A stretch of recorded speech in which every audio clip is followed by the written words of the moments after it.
Yo, what up? This is your boy Quack, and this is Ugly Truth, Pretty Lies podcast. It's episode number 3. There were some ones in between. Got lost. Got some drama I'm not going to tell you about. Maybe we will recover or revisit those podcasts in the future. But this particular podcast is about Insecure. Insecure is a show, a program with Issa that everybody's been talking about. Actually a little bit late posting this and doing this podcast, but hey, I didn't necessarily focus on the show itself. What I did with my friend Ava, air quotes, we'll get to that later though, me and Miss Ava London, we took the opportunity to take each situation scenario that's inside the episodes, all 8 episodes of Insecure, and kind of bring them into real life into scenarios that we've either been through or not together, but with different scenarios throughout our lives that may play into or things that we may know of. There's some funny stuff in here. It gets pretty long. I'm only adding to it now by adding this intro.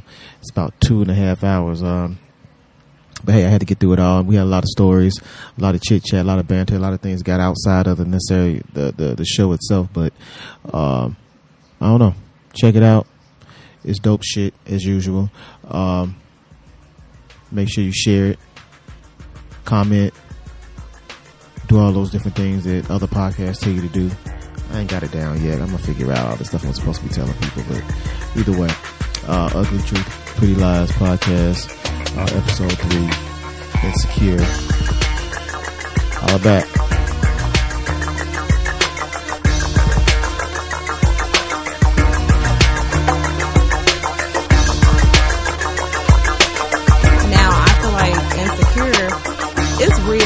But a younger me, you know what I'm saying? Not a me, maybe not a me right now. That's one thing. I didn't know where to enter this conversation at, but that is a question that I have.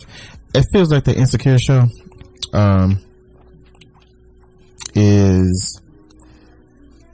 How old are those people? I don't know, but I assume like early to mid 20s. Right. Maybe mid 20s. But I feel like those are mid 30 issues they having. What, and you're talking about relationship wise? Yeah. Because okay, so we're talking about Issa and all of them. Lauren? All of them. So like the young lady, who I think, in my opinion, is the most dynamic character, is that the right word for it, is her friend. What's her name? Molly. I think she has the most interesting character to me, and mind you, one of my things that I was thinking about when I watched it, that I think that each character, I know each character. You talking about like in real life with the guys, or you can from the friend to Daniel to Lawrence. I don't know names. Yeah, so Lawrence is the. Well, I know who Lawrence is. Daniel is the one that she cheated on. Cheated with. Right. And then his friend, that light skinned dude. Mm-hmm. I know all those dudes, and I've been all those dudes before. And I've dealt with all those women too. Okay, so let's back up. The drunk friend. Okay, but you said you think they're dealing with issues in their 30s. But I dealt with, not in my 20s, I didn't deal with those issues. And as far as her, she's really telling to me because Molly, yeah. Because I saw this thing in her that you had, so she's a lawyer, right? Mm-hmm. And I know some lawyers, a few, related to one, and her friends, my sister, that's when I start talking personal, saying dumb shit. Well, you don't have to say my sister, you just say, right. I know. You know, I talk too much in real life. I noticed with her friends, what they did is that they went to college, and they did 8 years of college and that kind of thing. So by the time they get out of school, they're 28. They got to get to their career because they went to school for this shit, and they feel like their mind has been put into that point where they got to. At the same time, they weren't like the women who didn't go to college, or only did 4 years or did 2 at South Suburban or whatever the case, who just started having babies and living their life and doing all they started living. Now they ain't been living. That's They've true. been holding back for living, so now all of a sudden they have to try to live. Well, that's true. And they got to get a career at the same time, and they got because y'all women, y'all have watch it. I know. Y'all have I gotta have this baby by this point in time issues. I don't think all women, especially like a career driven woman, I don't think a baby is on their radar. Either it is or it absolutely right. is. I think I can agree with that. Yeah, it seemed like my there's sister, no gray area. It's like, hell no, I don't want no kids. I don't even like yours. Okay. Like, you know what I'm saying? I'm on this auntie shit and that's that. But then you had others that like trying to rush it. And I think like the Molly character represents that, where she's trying to make it happen and she has to do it. And so it's okay, so is she really, is it the baby thing, or is it she just wants the relationship? They haven't went to baby. They haven't put baby in it. But being that I've kind of like feel like I've met her, you psychoanalyzed her. I'm saying I know that was the end game. Did you psychoanalyze her? I definitely did. Okay. All of them. I lived in their shoes and everything. I tried it, but yeah, I think that was the end game with her. That's what she's getting to. She needs a relationship, and then how do you go about getting it done? So sometimes it may be sleeping with men in this fashion. I'm gonna be slow about it, or I'm gonna try to pick the perfect man, or I'm gonna be I'm gonna do what I have to do with any man and not care and hoping to get the result. All those different things. So it definitely she to me is the most dynamic character. She's the character that I enjoyed out of it the most. Well, yeah, she brings a little. What about you? Who about you? About what? Who? My character? Yeah, who you like the most? Probably her, but because she reminds me of Tony Childs from Girlfriends. And even though you don't think so, yeah, I do, and I see that. I see what you're saying. Yeah, but I'm just saying. But see, that's the funny thing. Like Tony Childs, it's the same character, but I think these people are just. How old is Issa for real? I don't know. Like real, I don't know. I'll Google it. Right. But what I'm saying is, like, you have this, and I'm gonna say fake bougie, because she's really not bougie, like the whole persona of Molly. You know what I'm saying? But then when she's talking to her friends, she's talking like she's, you know, just like, I don't want to say like a hood, like every day. You know what I'm saying? So it's like at work she's one way. Then when she's with her girls, it's like she's totally different. Then when she's with a guy, she's totally different. Right. That's how not everybody, how I see women for the most part. I see that nobody is static that way. Everybody's dynamic and have these personas. She's 31. She's 31 in real life. She has so much life to live. Anyway, because I'm 50 and I've been all over the world now. Lived. Quit plugging your phone up. I can't get to your pictures. With her, I don't know. Tony Childs, they are the same, but Tony Childs seemed older. But I don't see what's even different. I think she was a lawyer too, wasn't she? She was a lawyer. All right.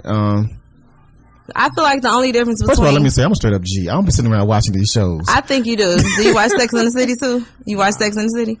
No, I'm a little racist. What? Sex and the City? Nah, I didn't. You should watch it. I have all 6 I feel like Girlfriends was seasons. It was just like version. A black version. And it was more relatable to me. Girlfriends, right? And maybe even just on some man things, the women are more attractive to me. So that, you know, like some shows pull you in because of that. Especially chick shows, right? It has to be something that's gonna pull you in outside of what's been discussed. There's some other show like that I can't think of. Oh, with females? Yeah, I'm in the very beginning, females, women, ladies. Not supposed to say that. Yeah, I know it does sound a little. It's a thing, but yeah, it sounds weird sometimes. I feel it when I say that. Love and Hip Hop, when it first came out. No, it wasn't Love and Hip Hop. It was Basketball Wives. How can you compare a reality show to a? I wouldn't watch the show. Basketball Wives seems like a you're just saying concept, you wouldn't watch it. But I was watching it because Evelyn and her friend Shawnee. I don't know. Not Shawnee. Evelyn. Evelyn was Jennifer. Yeah. The dark skin chick who was married to I can't think his name right now. Okay, he wasn't married to nobody. She was actually the only one that was married. Really? And Shawnee. This how you say I be switching subjects. This how it happens. Well, yeah, but at least it's still within the realm of this. No, I'm gonna go far. Watch. Thanks for the warning. I used to have issues in my marriage with that. That was like a big fight. With what? Not a big fight. It was a skirmish when we was watching those reality shows. Yeah, Basketball Wives, because I said that Evelyn was the star of the show. I can't even remember. Okay, because I did watch 1 or 2 of the seasons. We're definitely 10 years behind on this one. So we're talking. Who was on this? Evelyn, Jennifer. Oh, Tammy. Was Shawnee on the show then? See, I know Tammy from Real World. That's on right. Old as hell. Was she? I don't know. I don't think so. Shawnee was she on at that point. I think so. Okay. And so basically, I feel like she was the star of the show. She felt like I was saying it just because I thought she was pretty. Mm-hmm. So why was that and then it turned into this light skin, dark skin thing. And I'm like, well, she was more interesting. Jennifer was dry. I just thought it was a fact that she was starting to show, like, look, she's on the screen 80% of the time. Well, it could have been a light skin. And that could have been we went there. Like, that was like the producers was putting who they think in this world, that's what they think. So they were putting her on the screen more. But I also thought Jennifer was beautiful because that phenotype, is that the word for it? I seem to like for some reason. So, yeah. And that went back to an earlier argument about Beyonce and Brandy, but we can go there. On the appearance side or vocally? Appearance. Oh, okay. You sound like you look like you really want to get into that vocal. I don't. Insecure. Back to Insecure. So, Molly. I think that was one character. What I meant to do is kind of go through this like episode by episode in a short way. I don't know how that was going to be accomplished because I was using that timeline at 10 o'clock or not going too late with this to me. 2 hours, too many hours. But I don't know. Episode 1. What was episode 1 about? That's what was hard about this. Remembering the episodes. That's why I did this. Go ahead and episode 1. Give us a synopsis. Because episode 1 was the one where they were in the she was in the school. She was in the school. That's when and they were more interested in like her love life or her hair or her appearance or something like that. Right. So they were more interested in dissecting her hairstyle, dating status, and why she talks white. Right. It's a sort of razor sharp cruelty that teenagers are exceedingly good at. Because I can read.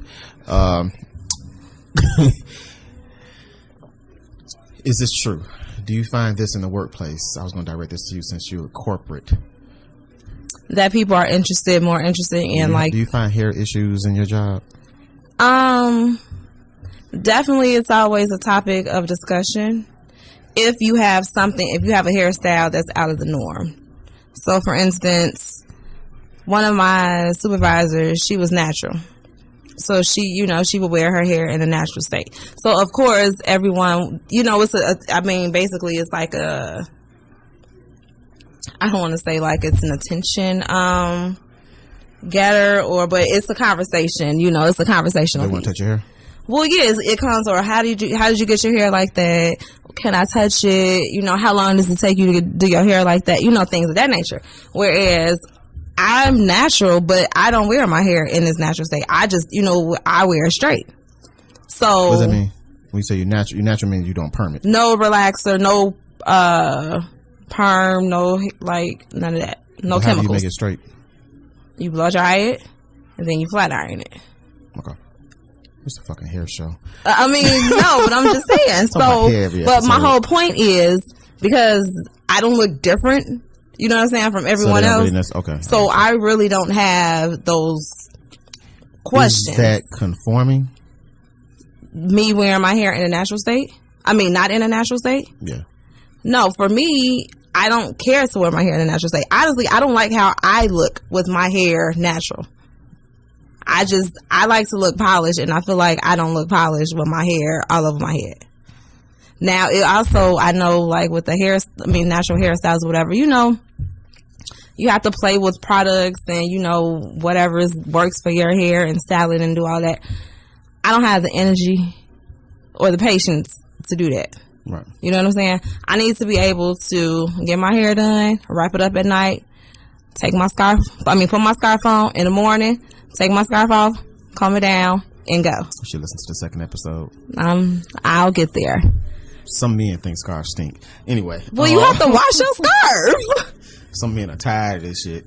I mean, well, I'm just not going to, at some point, the scarf is, I mean, you might not put the scarf on in the beginning, but that scarf is coming on. At some point, yeah. Okay. The nervous look on Issa's face is just a line of questioning is... Wait, let's go back about this hair thing, because you said that you feel like, am I conforming? Is that a conforming thing? Like for me, for instance, right? My work situation is not of the absolute norm for black people. So I can theoretically let my beard grow. I actually cut it, you notice. I did. I can let it grow as long as I want to.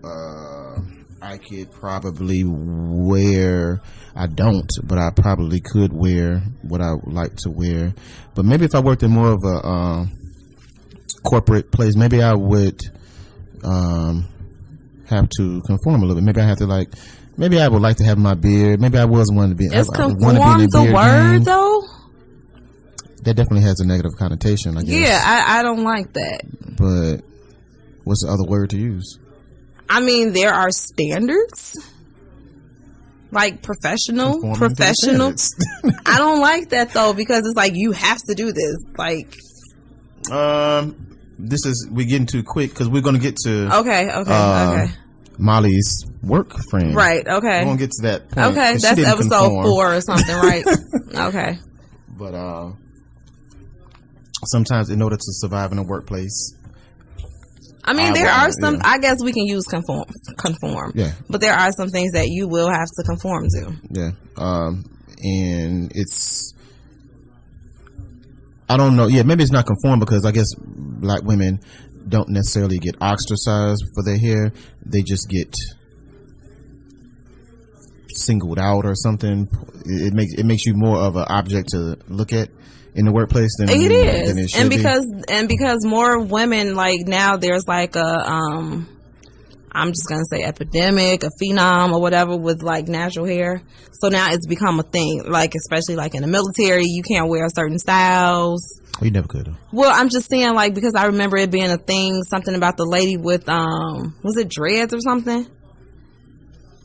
I can't remember, but like it was a thing where like it was like you know, it took it to like it was legal, like in illegal. Army, happen to be in the Army. Your hair can't touch your neck. It has to be up all the time. Well, yeah. So I think it might have been something like she was like pulling it in a ponytail or something. Whatever it was deemed like it was inappropriate. You know what I'm saying? But it was like a natural hairstyle. So I think because now it's becoming so popular, and I'm on the fence how I feel about like nappy froze in corporate America. Issa style? No, because you know what? I think you can do it, but it has to be like tamed. You know what I'm saying? And my problem is like there are a lot of people that are natural that work in corporate America, but they don't comb their hair. You know what I'm saying? It's just kind of like I rolled out of bed. You know, I'm natural, so you don't think you have to do anything to your hair. Millennial ass sister here, huh? She definitely falls into this. I don't think it's appropriate. I feel like you can be natural. You know what I'm saying? But you can also be polished and natural. Don't just come to work looking any kind of way. So that's my issue with that. Okay. Well, that was Issa's issue, I guess, to a degree. I wonder why she uses her real name. And nobody else got to use their real name. What's that about? I think it works, though. It works. Because I forgot her real name. That's like a part of her name. That is her real name. It's something Issa, though, isn't it? Or is it Issa something? Okay. Yeah. Or it's the Ray part. That's what it is. That's tagged on. Yeah. Okay. So we learned quickly that Issa's main problem isn't that her boyfriend of 5 years, Lawrence J. Ellis, is his real name, no longer inspires passion in her, and it seems to be going nowhere in her life. It's that she's neither knows who she, let me read that back again. It's that she neither knows who she is or nor what kind of life she wants. I need you to read that one more time. Okay, it says, we quickly learned that Issa's main problem isn't that her boyfriend of 5 years, Lawrence, no longer inspires passion in her and seems to be going nowhere in life, because that's where it seemed in the very beginning, right? Mm-hmm. It's that she neither knows who she is or nor what kind of life she wants. I don't know where you was when this came out. Anyway.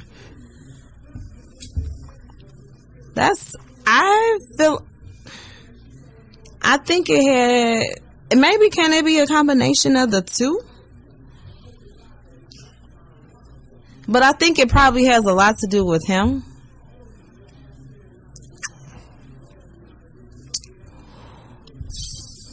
It seems so, because it's definitely, you can uninspire your lady by not being on shit.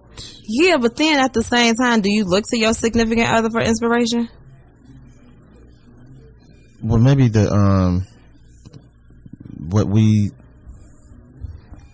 maybe right or wrong, what we think men's place are in a relationship. Mm-hmm. If you're not fulfilling it, so it's almost like, say we were an item like that, and we were in a relationship, and we move in together, and we start splitting the bills. We're doing, we renting, I forget the specifics. Anyway, I was gonna go like, we got hardwood floors. Yeah. No, we're going 500 to 500 a piece, right? Mm-hmm. That's gonna take a toll on you, whether you know the it or not. The woman or the man? You. It's gonna take a toll on you because you're now a roommate. I'm treating you as a roommate, and at some point, it's gonna take a toll on me because you're. Wait, pause. How can you say that's gonna take a toll on me when you don't know my view on it? Because you might not have the view until you start feeling it. Like I didn't have a. So why do you say that then? Maybe I cut you off too fast, but go ahead. In that specific, I just think there's a certain way of doing certain things. Like you can be married to somebody, a man, and then say, okay, you don't have to use my last name, right? And that may be no issue. I'm kind of being personal there.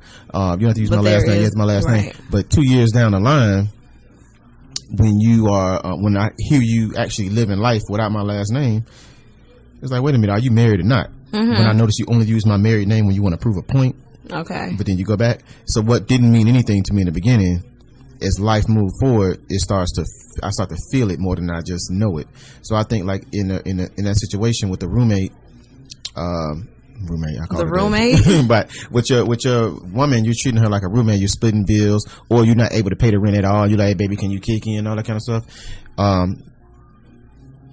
She's going to feel some type of way because even though we may not feel that way, society is steadily bombarding us with, he should be doing these things for you. He should be, even though you fighting it because but you don't have it. But wasn't he still paying, like he was still holding up his, like he was still holding up his end of the bargain? In the beginning, and we don't even gave us that. I think that's what I'm saying. So we don't even know what the dynamic really. It just seemed as though she was working and he was looking. No, but there was something.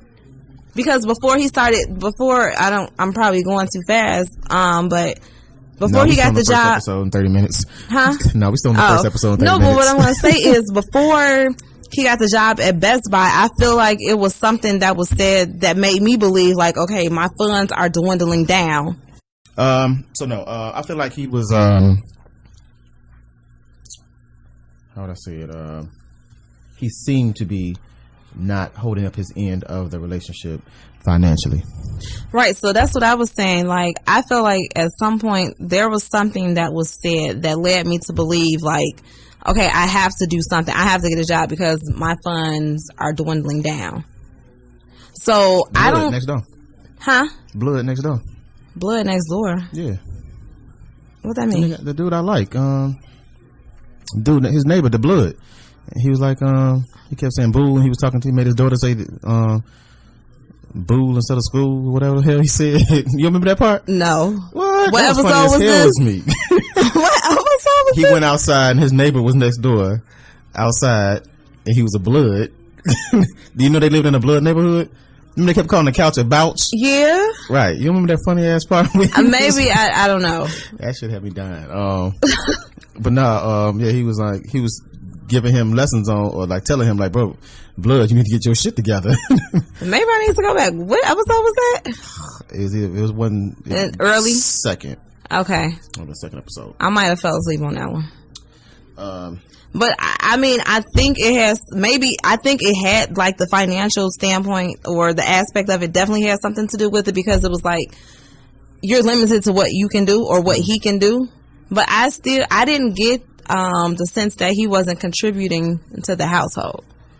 So I don't know, but I get what you're saying about the whole, roommate thing. Okay. I'm kind of like to move forward. The second episode was a little bit of, I'm not going to necessarily dwell on that too much, kind of move forward. Is that when they had the black intern, Rashida? Yes. Okay. That's what they're talking about, Rashida. So we're there with Rashida. Even her name, huh? They chose a name. Well, yeah. Should she have said something to her? I think so. But at the same time, I didn't and I kind of felt her because it was just like, you came to me because I'm the other black girl. Mm-hmm. You know what I'm saying? But at the same time, woman to woman, black woman to black woman in a predominantly white industry, why not take that opportunity to quote unquote teach? So she was right to say something to her. She never said anything to her. Yeah, she did. Remember, she pulled her in there. You didn't watch. You got me she watching did this stuff. The white lady said something to her. No. Unless it was after the fact. Talking about watching. No. Binged on this show. Because remember, she would not say anything, and she ended up getting fired. No. Okay. She said something before that. She had to come. What did she say? And she said, "Oh no! That was before it was an issue." Right. It was before it was an issue. Yeah, I'm saying it was before it was an issue. My issue is the dynamic. When the boss or whoever she was came to Molly, wanting her to talk to her to basically say, "Tame it down." She said something. No, you don't think so? No. She did the right thing right there. Staying out of it. For one, you'd be allowing white supremacy. Well, see, that's what but that's what I'm saying. But then it's just like, because I felt like, of course, she's an intern, so you automatically assume she's young, right? Mm-hmm. But it's just like, if you haven't worked in this industry, I felt like I wouldn't have done it because I was asked to do it. But it was more so of kind of schooling her. Like, this is how it works. This is how they looking at you. Right. You know what I'm saying? Sometimes you can look at it more as like, I'm mentoring you. Mm-hmm. So I was looking at it from that standpoint, but I definitely didn't like the fact that the white woman came to the other black woman, right, to pull her coattail. To use me as a some type of tool to handle this. Right, exactly. I didn't like that. Yeah, no, I wouldn't get involved with that, even though I know it may cost this person the job. Which me going back, and that's the limit she probably had, that, okay, if I don't do it, maybe I won't receive no backlash from it. But like the lady said, oh, you're not going to do it? Okay. Right. But get rid of your sister. But Molly did kind of try to open up that door initially. You know what I'm saying? Mm-hmm. So it's just like, I'm on the fence. And I kind of feel, especially if you're of a certain, and I definitely, in the capacity that I work in, have people that are not everybody's office or exactly up to corporate. Because I don't like to put this into corporate. Mm-hmm. I like to say it's office. You know what I'm saying? But not everybody's ready for that, because there's certain decorum, there's different standards. Right. So what do you do with people like that? Sometimes you can try to train them, tell them, but they don't necessarily hear what you're saying. But it's how you do it. But there's no way of telling them. If you tell them one way, you're telling them, they immediately you think you're better than me. So, because I've been in that situation where I was working with an intern that I felt was, for lack of a better word, too hood for a corporate. You know what I'm saying? So it's like, you kind of tone it down, but you don't like chastise them. You know what I'm saying? Because it's like, you still want them to be true to who they are, but then also you don't bring what you do like outside or when you hanging out with your buddy. You don't necessarily bring that your personal life into the corporate world. You know what I'm saying? Right. But and what do you learn at it? First of all, what do you learn? Well, I just think it's something that you learn along the way. Because this girl learned that now, right? But she learned it now, right? Oh, she got the message. No. Well, I don't know. I just think it depends on, like, okay, just... Who taught you? That's what I was going to say. Use me for an example. Like, it kind of came from my mother. You know what I'm saying? Like, my mother taught me some things. You know what I'm saying? How to carry yourself or, you know, portray yourself or whatever. But then also, for me, I pay attention. So I see what's being done, what's being said, how to carry yourself or whatever. And I don't necessarily think it's a black or white thing. You know what I'm saying? I just think you have to kind of go with the culture of the company. Culture of the company. That's a good way of putting it. Yeah. I mean, I'm just saying, like, to see the dynamic. Like, for instance, I've worked in work environments where you can wear anything you wanted. You look like you going to a picnic. You saying whatever. You yelling over the cubicles and everything. And then then there's another dynamic where it's business casual or, you know, professional dress, and you can't yell over the cubicles or whatever. You know what I'm saying? Right. So I think the culture of the company is important too. But I just think it's the lady just used that. She said she's not adapting to the culture of the company. Right. I don't know why I remember that. Well, because if you think about it, for me, but I mean, I don't know if this is her first job, but we'll just assume this is her first. She's in temp agency. Right, you know, well, intern. Let's break all the way down. She's at a temp agency. Well, not even that. She could be like a college student. Clearly. Did she finish law school?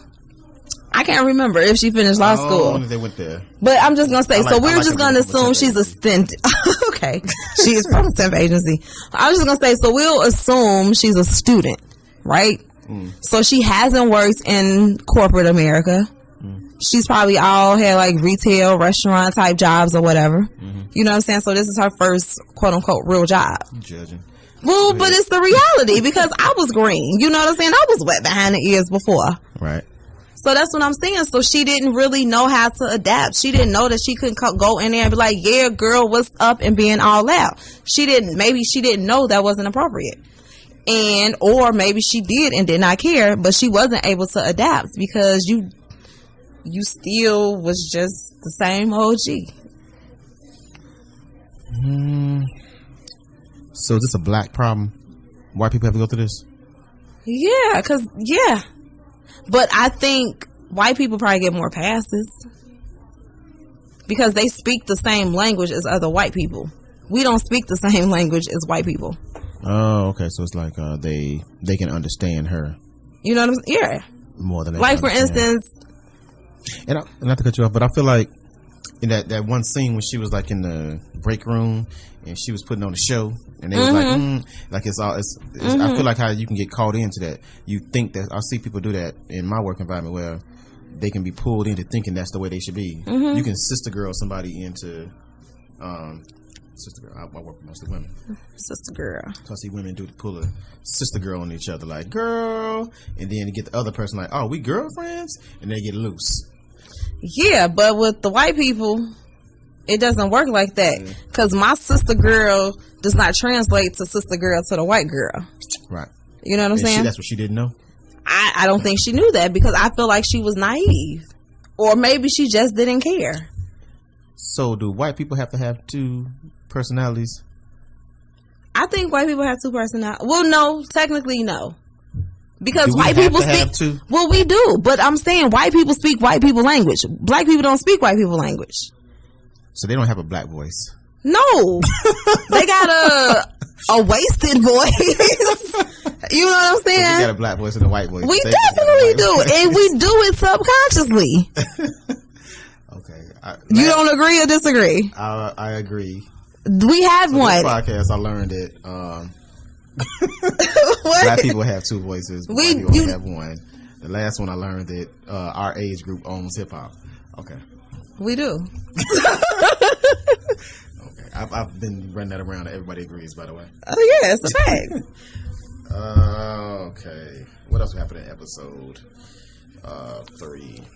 Issa may be back at home with Lawrence, but she makes it clear that their problems are far from solved. She doesn't need to say anything. So wait. When did she? Okay, she left for a few days, right? She left. Why did she leave again? She was frustrated. This isn't working. He wasn't doing anything. He was just Her birthday happened. Right? Oh, I forgot the birthday. I forgot details. And he was depressed. He was depressed. Well, he was down and out or whatever. He was like, let's just stay in. Well, yeah. I ain't heard that in a minute. Stay focused. I mean, and I'm sure it was a financial thing. Yeah, if you can't do it for your lady, you're gonna feel. And I think ways about yourself. Well, absolutely, I agree. Well, you should. Well, he did. I feel like Lawrence ultimately is a good guy, so he probably did. It's one of my ending questions. Is Lawrence a good guy? Yeah, we get to that. Probably won't, but yeah. So she leaves. Mm-hmm. I think when you live with somebody, you don't get to leave. I agree 100%. I agree. Yeah, I think it's over. Yeah, like you don't get. That's when he started talking to Blood next door when she left. He needed advice, and dude was outside with the daughter. You remember that? I'm gonna have to go back. Funniest scene in the whole. What did he look like? I don't remember, but I just remember he was talking that Blood talking. That's just funny to me. And he got mad at him because he said couch. He looked at him. He's like, my fault, bouch. I don't remember that. He had his daughter right there. He was talking foul as hell. Maybe I do vaguely. Dave Chappelle-ish. Maybe. But no. So yeah. But then she eventually comes back. I forgot how. I'm kind of skipping. But eventually she comes back to the house after they see her. Yeah, we in 3. Yeah. When we end up, how you said, they met at the, what store they met at? CVS type store, and some other stuff with some lotion happened. They were out of the furniture store. Yeah, they saw the when they were going looking for furniture. Is that us? We don't want to sound like right. Whatever the case. And they end up coming back home together. But when she comes back, she's acting funny. She's not laughing at his jokes. Mm-hmm. She don't really want to be there. Is Daniel in the mix yet? I can't remember. I think so. She went to right. How did we not address that? Yeah, that's second episode. We skipped it. Yeah, how did we not address that? Because you wanted to skip that. Right. So she was becoming emotionally unattached. That's what she did on her birthday. She went out on her birthday. Exactly. And she showed her ass. So did he kind of push her off into Daniel though? Kind of. Subconsciously, yeah. If you're not, this is the breaking point with your relationship as a man. I believe through experience, if you're not handling business, you're leaving this space for her to be frustrated, and her frustration can lead to her weakening of her. I don't want to say that word, but I'm gonna say it because I don't feel like wasting time. Morals. Okay. Her own personal morals of will she cheat or won't she? Because a lot of women say I don't cheat. And in my mind, you'll cheat if you push. If you find yourself in a situation where you're with somebody, it's not that she don't love this man. She don't, but her morals are weakened because she's with him. She don't want to leave him, but he's just not doing it for her. This is but what if somebody happens to come around. And it's a certain, but it can't just be anybody. It can't be anybody because not anybody is going to have the code or whatever the case may be, and naturally just have the yin to her yang. Mm-hmm. And if that person happens to be stand in front of her and comes in contact with her, then it'll connect. And then the same person who stated they will never cheat and who actually looks down on cheaters will find themselves cheating. And not even cognizant that they're a cheater that they look down on. This is fact. It sounds personal as hell. I'm just saying. I'm sorry. I'm psychoanalyzing. I'm just saying. IJS. So yeah, I think that that's a situation where her and the reason why Daniel is even intriguing to her, especially being, I guess he's a long lost. Mm-hmm. Something whatever from the past. They went. What was it? They went to school together. Right? Yeah, they went to schools together. So that could be a thing. I could see that. Well, they had some chemistry. Right. It was right.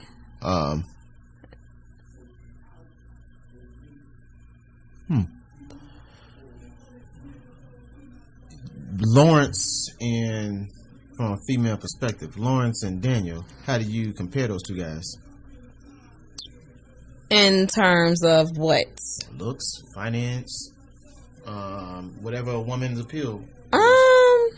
Well, the current states where he was at that point, looking at Lawrence. Got a beard, I'm saying. Huh? I don't even think Lawrence got a beard. You know what I'm saying? Like, I don't care about that.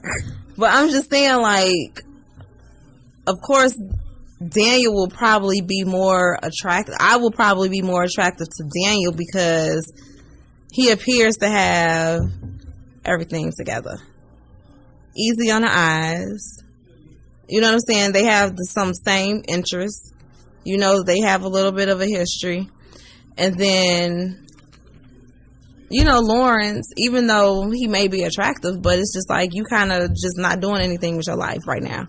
You depressed, you in a rut, you know what I'm saying? But some might say that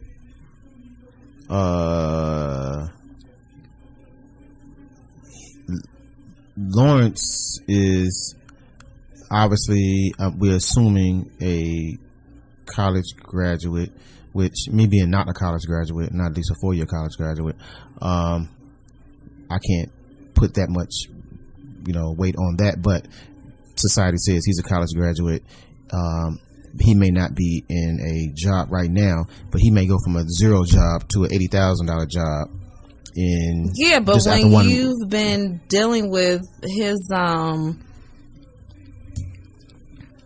don't even really know how to describe like his state of being, but he was like in a rut for like 2 years, right?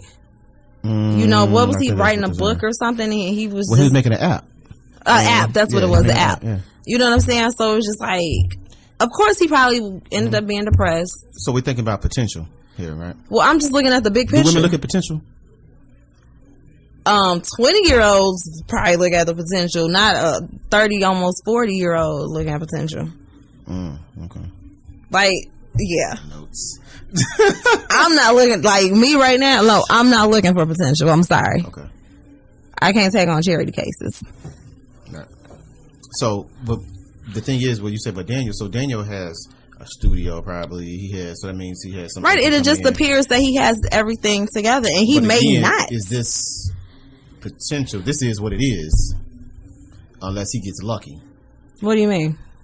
We're gonna put them in that box. Wait, what do you mean lucky? So he's a studio engineer. Okay.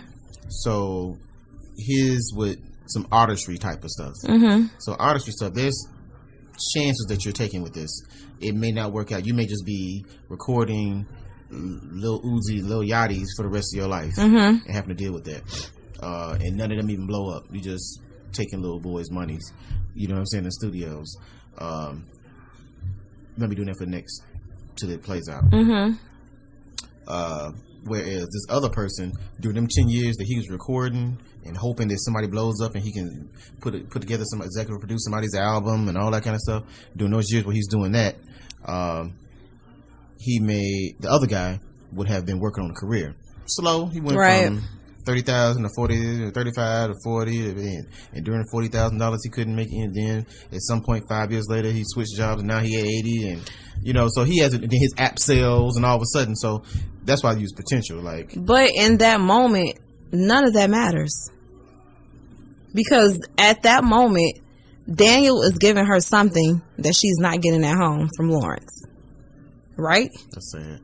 I mean, but in that moment, I don't think she's looking at, oh, he's doing this, oh, he's doing that. That's what Maurice is mad about.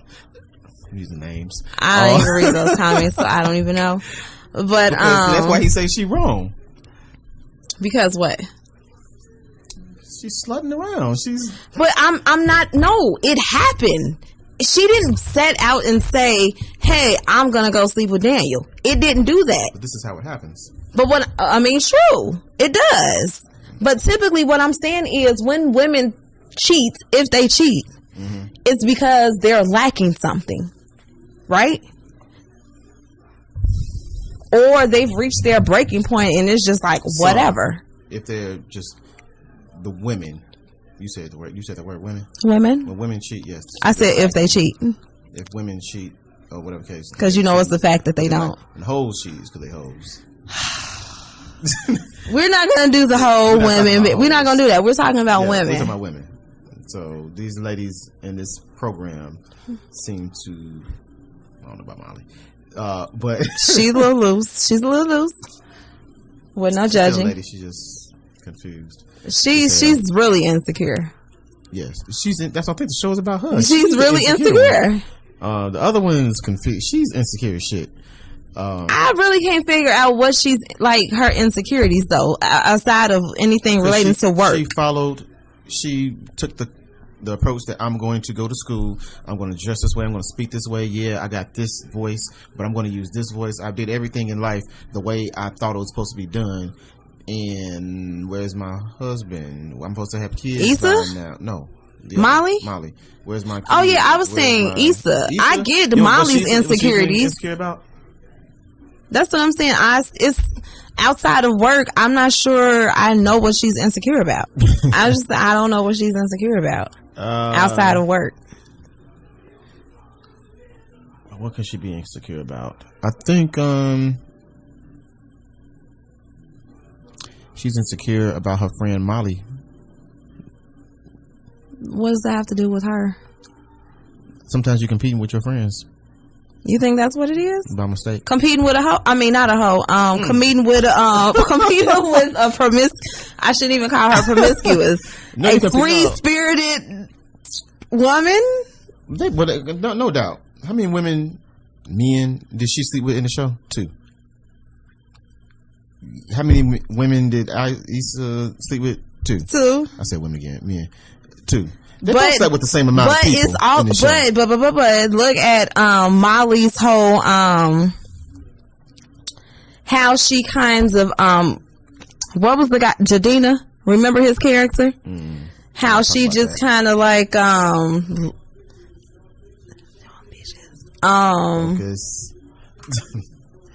she kind of like I don't know what's the word I want to use. I don't want to say latches on to men, but like she seeks that attention from men. Like she needs that to validate herself. Like it's just, I don't know. Like I know women that constantly seeks attention from men. You know what I'm saying? Where they're like, it's to the point where like you're throwing yourself at them, but you don't even realize you're throwing yourself at them. Right. So I think she kind of moving up to the Jadina situation. Well, I don't. Let me check my notes. Really? I'm just saying, Charlamagne wouldn't have did that. He just would have went right in. But no. That's actually where we at anyway, though. Okay, go ahead then. Well, no, we're good not. Segue. We're gonna talk about that. We gotta talk about Jared first. Jared, which is the one that talked about the same sex. Yeah, that was him, Jared. Yeah, okay, that guy. Okay. Okay, 20 minutes of this. But wait, okay, go ahead. She decides to give Jared, whom she met at an open mic in the premiere. But the fact that Issa jokingly calls him Rentaboo because he works at Enterprise signals how class dynamics may prohibit the relationship from going very far. That's my reader voice. Did you catch that? I was waiting for another sentence. Well, I don't want to read the story. Well, no. Okay, so. But, yes, so she meets this guy. She has aspirations, and she had a view of what kind of man she's supposed to be with. But even though this dude was good to her, I think they showed some scenes. He was, whatever case. And even when she took him to her party with her. When he introduced himself as the girl boyfriend. No. That's just who he's talking about? Jared. The first guy that be boning the boys. Got you. She the cutie took him, that got to a party. When they got to the party, I said boning. Anyway, she took him to the party, and the friends were like, "Did you go to college?" And he was like, "No, I didn't go to college." And then they like, and all that kind of stuff. Yeah. Okay, I remember. He handled himself well in that. Right. He made his character where he handled himself well in that situation. He didn't take none of that to heart. They walked out. They had a good time. Whatever the case may be, he made her feel better about being with her. I don't think they slept together that time. Oh, they were already sleeping together. Yeah, I think they were. They started sleeping together after she came in drunk. Yeah. Which time? The first time? First time, I think. Yeah, possibly. Cause she came. Why she come in drunk again?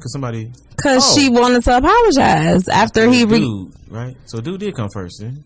Jadina? Who, Jadina? Yeah. I think she came to apologize because of how she was treating him after he disclosed that he had received. That was the end. No, she never came back after that. What? She never came back. I don't believe. We might be messed up. You know what I'm saying? For the listeners. She did come back to him. Remember, she looked a total mess. She was drunk, and the time she came back to him drunk. That was towards the end. He didn't want to open the door.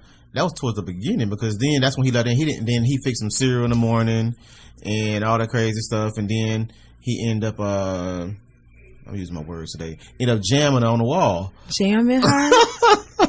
Okay, so then she came back. When she came back the other time, it was towards the end. Yeah, she banged him. She's like, I'm not drunk this time. Right. Okay, and that was after. Dude. Okay. Dude. Or after right. Not Molly. Issa read her the right act. I asked young lady. I just like the song. Anyway, we can record some shit. Let me sing right quick now. Turn my mic up. But you like that line? I see every time. But no, we where was we at? She says, she asks him. She has wild situations in her life. He says, "Yeah, I had some wild times too. Even one time I sucked a dick." Mm-hmm. Wait. Who? That's what he said. He didn't say suck. He didn't say that, but somebody paraphrasing. No, somebody sucked his dick. Oh, he did say. Come on, man. So wait a minute. There's a difference. I mean, that's to me, but he didn't perform. He received. I mean, it doesn't make a difference for me. Because it's not going to happen. Yeah. I'm sorry. I'm not going to be as diplomatic as Issa was about it, the other friends. I probably would have reacted like Molly and probably to the 10th power. Yeah. There's no in between for that for me. This is where they're younger. This is where all of a sudden I don't care. This is where they start doing some millennial shit. Yeah, it's not going to work for me. So maybe I can't relate? Is that what you're saying? Can't relate to it? Can't relate, shouldn't relate. But I noticed that a younger generation that's like 28, 29, 30 right about now. They're more acceptable? Definitely. They're probably more open-minded. Yeah, because they was watching, my theory is they've been watching Real World since they hell, we were watching Real World? But we had a whole... It was a different dynamic, misogynistic, sexist world ahead of that. They didn't have none of that. But if you take people who are like 10 years younger than us, they have... we just told our age. You're telling your age. Your age, not Ava's age.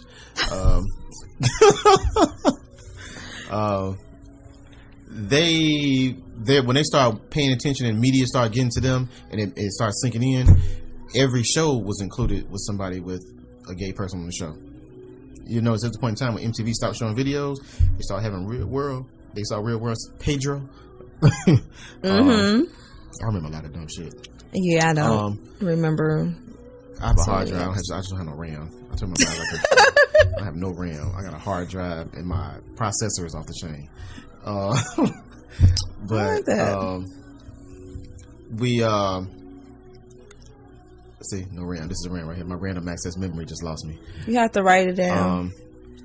They have shows like Pedro and all these people. Every show included somebody gay. You start saying going along with life, and that became a theme on a lot of different programs. It was always somebody gay and everything, so they became more accepting to it. Right. To the point where even in... Well, yeah, that's true. It's kind of like you grew up with it. They grew up with it. Right. It was not, so now movies have a... No longer taboo. Right. They come out with Independence, what they own now? 3 or 4? The new Independence would have won it. Matter of fact... The one with Vivica that Will Smith wasn't in? The one I saw recently, the newest one that came out. Right, that Will Smith wasn't in. Yeah. It was I went to the show to see that with my daughter. Okay. And there was some gay overtones in that shit. Okay. You know what I'm saying? Like, they included it into everything now. And I'm sitting here thinking, like, y'all really gonna put a gay relationship in here? maybe somebody else don't even see that. So right. when I walk around with our children, or your son or my daughter, when they see a gay person, how we get here, walking, holding hands, they don't even, because it's kind of like the norm now. Yeah, they don't flinch. They don't look twice at two people holding hands. Right. You know what I'm saying? So I still do, kind of, depending on what it is. So going back to this show, yeah, well, we like, right. I get what you're saying. Got a dick suck. What? Well, yeah. Right. So maybe they might say something like that. Well, at least he didn't suck it. They might say some shit like that. Or he was the top, not the bottom. Right. You know what I'm saying? So he gets a pass. That when that happened in that show, I was on my binge day. I watched all these episodes in one day. That's when I stopped. That was the end of my binge. He was like, that was my halfway point. Because I was already laughing about something tripped me the hell out already. I even I'm a friend, like I'm a Twitter person. I even tweeted about it on Facebook. Stunned for the gram. But now I even put it on there, something about it. But then after I put that and people was commenting back, I'm like, oh my God, this nigga just said right. He got his dick sucked or whatever. That was not good. So I think she reacted in a weird way. But you think she reacted in a weird way? Because I'm gonna say, how do we, as adults, does that mean he gay for real? For me, you're confused, or at one point in your life you were confused, or you tapped into that. But to me, that translates to gay, because for me there is no in between for a man. Because she had a funny scene, because I caught it. I ain't heard nobody, even in this little synopsis right here, when she did try to continue on and he was going down on her, and the way she was totally like not into it. But did you notice what they were doing? I noticed something in that. I think what they was being a little funny there. She was looking at, you know how the camera angle was from behind him, and he was going up and down like he was like a woman would be going down up and down. On so you basically saying like, yeah, that's how they was. She was looking at him. That's when she was like, you know what? I can't do this, because she's steady stuck thinking about that. That's possible, and imagining that's what he was doing. So what are your takes on that then? Do you think he's gay? Yeah, I think he caught gay. I think he's caught gay. I think caught gay. Yeah, that's a. What does that mean? Like you was turned out? What does that mean? No, I think by chance. If you get yourself in a gay situation, but okay, you just caught gay. You, but you okay, out here running trains. But does that mean that there was already something there though for you to get caught gay? Because I feel like for real straight men, I don't think certain shit you don't get yourself involved with, right? Right. But some people, like for me, I'm not gonna get in certain situations because I grew up in certain situations. I had friends. I related my life to. This is gonna be a part 1, part 2 episode. I can see this already because this shit is going long, and we on the 4th episode. Well, we can do but anyway, summary. No, we're gonna do the whole thing, but okay. We're gonna split it up. I'm not gonna post it all at one time. But no, I had friends when I was growing up. When I was in the Army, I would notice that people would do stupid things, and I was like, it's all kind of stupid stuff. It'd be a dude that'll like. We aren't talking about sexual. Not sexual. Okay. Just period. Okay. Like, just all kind of crazy stuff. And like for me, I remember once I'm in the Army and do basic training. This is like my friends is gone. They up here still. I'm way out somewhere. Not with none of my original friends I grew up with. But we clown each other, talk about each other, all the time. And still to this day. Pac probably had just died, but remember Pac was wearing some tight shirts back then, right? Remember? I don't want to touch on that. Yeah. Pac had that leather shirt. The black, yeah. You know what I'm saying? Mm-hmm. He was the Live and Die LA video. So Live and Die LA, yeah. You know what I'm saying? But all of a sudden I got a little faux pack. Because I've been in basic training and shit. So now I'm like. He was wearing the spandex. I've been up in the store like, I might pull this off. You know what I'm saying? But what, in the back of my mind, my neighborhood, my friends. What they gonna say? I'm way on the other side of the country. Mm-hmm. But you know what I'm saying? I had friends that it was like a subconscious thing. I see other people doing crazy stuff. Now, it's like, y'all niggas ain't got no friends. Right, because it kind of keeps you grounded. Yeah, y'all ain't got nothing grounded. Right. So, y'all find yourselves in these stupid ass situations. So, right. Is like, from the other podcasts, not even trying to be funny, but the dude that was on the other podcast, the situation he found himself in, I wouldn't have found myself in that position. Right. You know what I'm saying? Because yeah, that's what I'm saying. If there's nothing there, and forgive me because I haven't gotten a chance to listen to that episode, so I mean, I've heard a little bit about it, but I can't really comment because I haven't heard the context of it all. Right. But I'm saying, even for me, I just think if there isn't something there, you will not find yourself in those situations. Or if somebody tried to challenge you in that situation, you're not going to necessarily. I guess they didn't go into, because I'm going through my mind too. They didn't go through how, and that would be a waste of time. For what the show Jared like or how that Jared situation. It don't matter though. It happened. I've heard some dumb situations. I know of. I'm gonna get punched in the face over this. Don't say names. Don't say names. Not gonna say no names. But I've heard of a situation. Somebody gonna bust up and hear this. I've heard of a situation of a dude mistakenly getting his dick sucked by a man. By a man. How did that happen? Long time ago. Okay, but how did that happen though? Woo, shit. I don't know. I'm about to edit this one out. Well, don't talk about it. Tell me. We're not on the mic then. How do I say it? I want to put it out there, but I don't want to, Well, you can say. For me, it's definitely rumorish, but it just seemed, It could be true. I hate. Nobody want to believe this is true. I'll say it that way. Nobody want to believe it's true. But just in a situation where like you end up hanging around a gay dude because he's around these certain girls you trying to get at, and the girls don't show up, so now you drunk and high with the gay dude by yourself, and then you find yourself in a compromising position. So the girls were probably like a little facade. So that's what you would say? I still stick to what I say. There is something there. A straight man will not find himself in certain situations with a gay guy. But that's I guess is where when I say weird, like.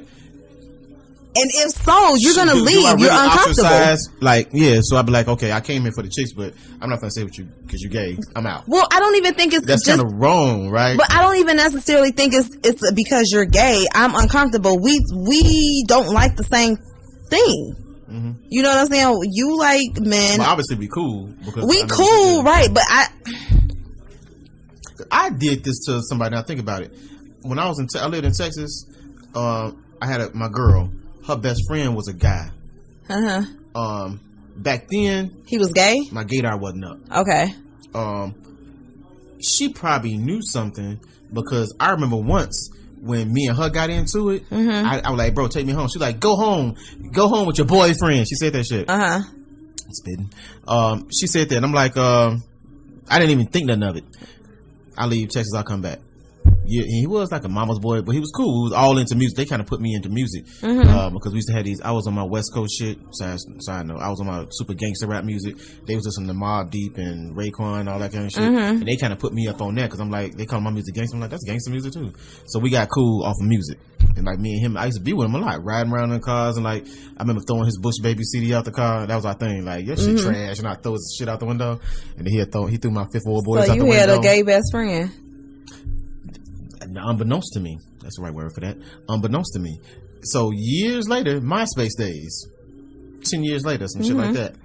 I was only in Texas for a year. And I never talked to him again. I go on, you go on MySpace and you go through your friends, high school and all that shit. Right. And then like, I went to high school in Texas too. Oh, they go on my homeboy. I hit him up. What up? This is Quack in the Shy. He texts me. He hit me back. Like, yes, sir, because he used to be clowning me on some Blackstone shit. Like, yes, sir. So he typed that out. You know what I'm saying? And then I looked at his profile. It said, and you saw. Gay. It said, he wasn't hiding. It said gay. Then I looked at the picture clothes and it was bees and shit. So you missed it, or he just. And I immediately, I deleted my profile. Really? I went crazy. That was drastic. Oh, hell no. Because I'm thinking like, I'm new to Facebook, MySpace, and I'm thinking, I don't know who seated there. Hell no. I'm thinking, I'm talking to gay dude. Hell no. I deleted everything. So you homophobic? So that's the fear. I don't want to be homophobic. That was a homophobic act. I had a good, cool relationship with dude. Right. You know what I'm saying? But when I look back at it, like, damn, that was kind of bogus. Well, that's what I was about to say. Cool. So, right. He never came at me sideways. He never said no funny shit to me. If he was that way, he had a girlfriend back then, but I did notice he wasn't necessarily, when we was in the room, he wasn't. Right. You know what I'm saying? He was still in the kitchen. You know what I'm saying? He was Jack tripping it. Right. You know what I'm saying? Like, when he was with his girl, they didn't go to the room. They stayed out talking, and me and her went to back. You know what I'm saying? Like, I can see signs of it when I look back as an adult. That he might have been gay. Yeah, but he never came to me sideways. He kept it on music. We had he was cool, but I was like, fuck, I got the fuck up out of there. He never tried to. I don't even know if he tried to contact. Right. Back, so look like how. Bogus. So let's just bring it back to the show. All right. So look how you reacted. You know what I'm saying? You didn't you didn't find yourself in compromising situation. Right. You know what I'm saying? So that's why he does not get a pass. For me, he does not get a pass. I don't care, because like women have whole phases, men, they never grow out of their whole phases. I'm just playing. But I mean, everybody goes through something, or probably a period in their life where they're probably not proud of. But a man having sexual intercourse, having sexual relations with another man, for me, you don't get a pass. The other person that was in the podcast last time, this question actually came up because this is a gay ass hair podcast, I guess. This actually, I point blank asked her, was she? And she said yes. Was she what? Deal with the man that was gay no more. I feel like a man that got delivered. She said because she's Christian. That's what she said. She's a Christian and saved, and if somebody she has to forgive, I guess her point of that is you can forgive and not accept. Forgive and not accept. And yeah, I was about to go too far. I mean, I'm not gonna ever like debate anybody's opinions or their beliefs, but for me, I couldn't do it. You know what I'm saying? And if a woman says she's gay, I don't care. But I mean, of course, there's the double standard. Because women are gay and then tomorrow they are not. And they are pregnant and about to be married. Happens in my family. No young moms. No. I'm not doing that. That's how you catch gay. I got some theories. You can catch gay. Well, you know what? So I was watching something on VH1. It was like a holiday special with like Shaka Khan, Patti LaBelle, whatever. So after that, it was the first episode of the new season of Love and Hip Hop New York. And so Snoop from The Wire is on there this season. I haven't watched Love and Hip Hop since the whole fight with Jocelyn, and it was just too much for me. It just became too much. So, but it was still on because I was doing something else. You don't remember that? You looking a little puzzled. Where they had the fight, and then like Mona just showed everything, and then it became about all Stevie J and Jocelyn or whatever. Oh, they said she was high or something like that. Yeah, it was just like wow. The reunion. Right, the reunion. Yeah. It was part 1, part 2, but they made it everything about the fight. Right. So that came on after like the little holiday special that I was watching. So there was this chick that met Snoop. She's from Chicago. I don't know her name. So she said she wasn't gay. She has a baby. I guess she had a man at home or whatever. But I guess using your terminology, she caught gay with Snoop. Right. So it's just like, okay, so this woman hasn't been gay. She said she wasn't attracted to females. Now all of a sudden, I'm attracted to this woman that looks like a man. Well, they got different levels. She's gay for pay. The girl, well, you don't think so? She's gay for pay. Okay. Yeah, but I think that's what that is. Okay, it's possible. Okay. I wouldn't. I guess my point is right now. I saw the commercial for that. Okay. So I kind of saw. Well, yeah, but I mean, of course it could be, but she was just saying like, I fell for this person, not because you had a vagina, type of thing.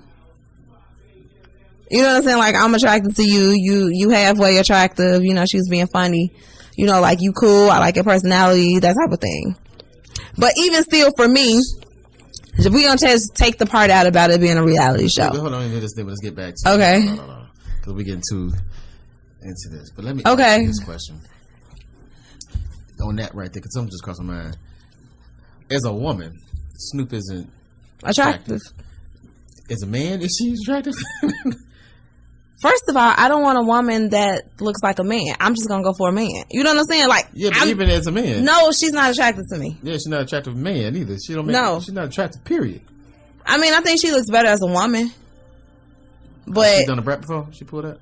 Well, there's images of her with her hair straight and stuff. Really? Yeah, I think she looks better as a woman. I mean, she's just really not an attractive person to me. Period. I wouldn't mess with her. Period. Yeah, but I mean, I definitely don't have attractions to women, but I just feel like if I did, I would not be attracted to a girl that looks like a man. That's where my catch gay theory come from, by the way. One of my friends telling me about some chick at Bocce's, some dude chick at Bocce's that he wanted to, he was like, man, I think I can hit that. I'm like, who? Man, a dude chick? And I'm like, what, why would he want that? I'm like, bro, you should. Like, you talking about, this is back when Sexy, when Justin Timberlake was out. I hope Sexy so, because back. I'm like, why you still have yeah, it's walking around there. I'm like, that's the last image, that's the last time I've seen this person. But she's a dude. Like, she had the short haircut and everything. I probably know who you're talking about. Used to be up there. You know all exactly the time. what I'm talking about. I just basically told you. I will show you the picture, but I'm not going to be petty, but I probably know who you're talking about. S curl going on. Oh, yeah. Brown skin? Yeah. Okay. And he's talking about he think he can. I'm like, first of all, you're lying. You're tripping. And even if you could, bro. Why? You going to catch gay. Catch gay? That's where it came from. That's where that phrase first came from. Thanks for the history. Appreciate it. No, I don't want to catch gay. And I don't think I can catch gay with no, I don't get that. But moving right along. Yeah, moving right along. Episode 4, Jadina.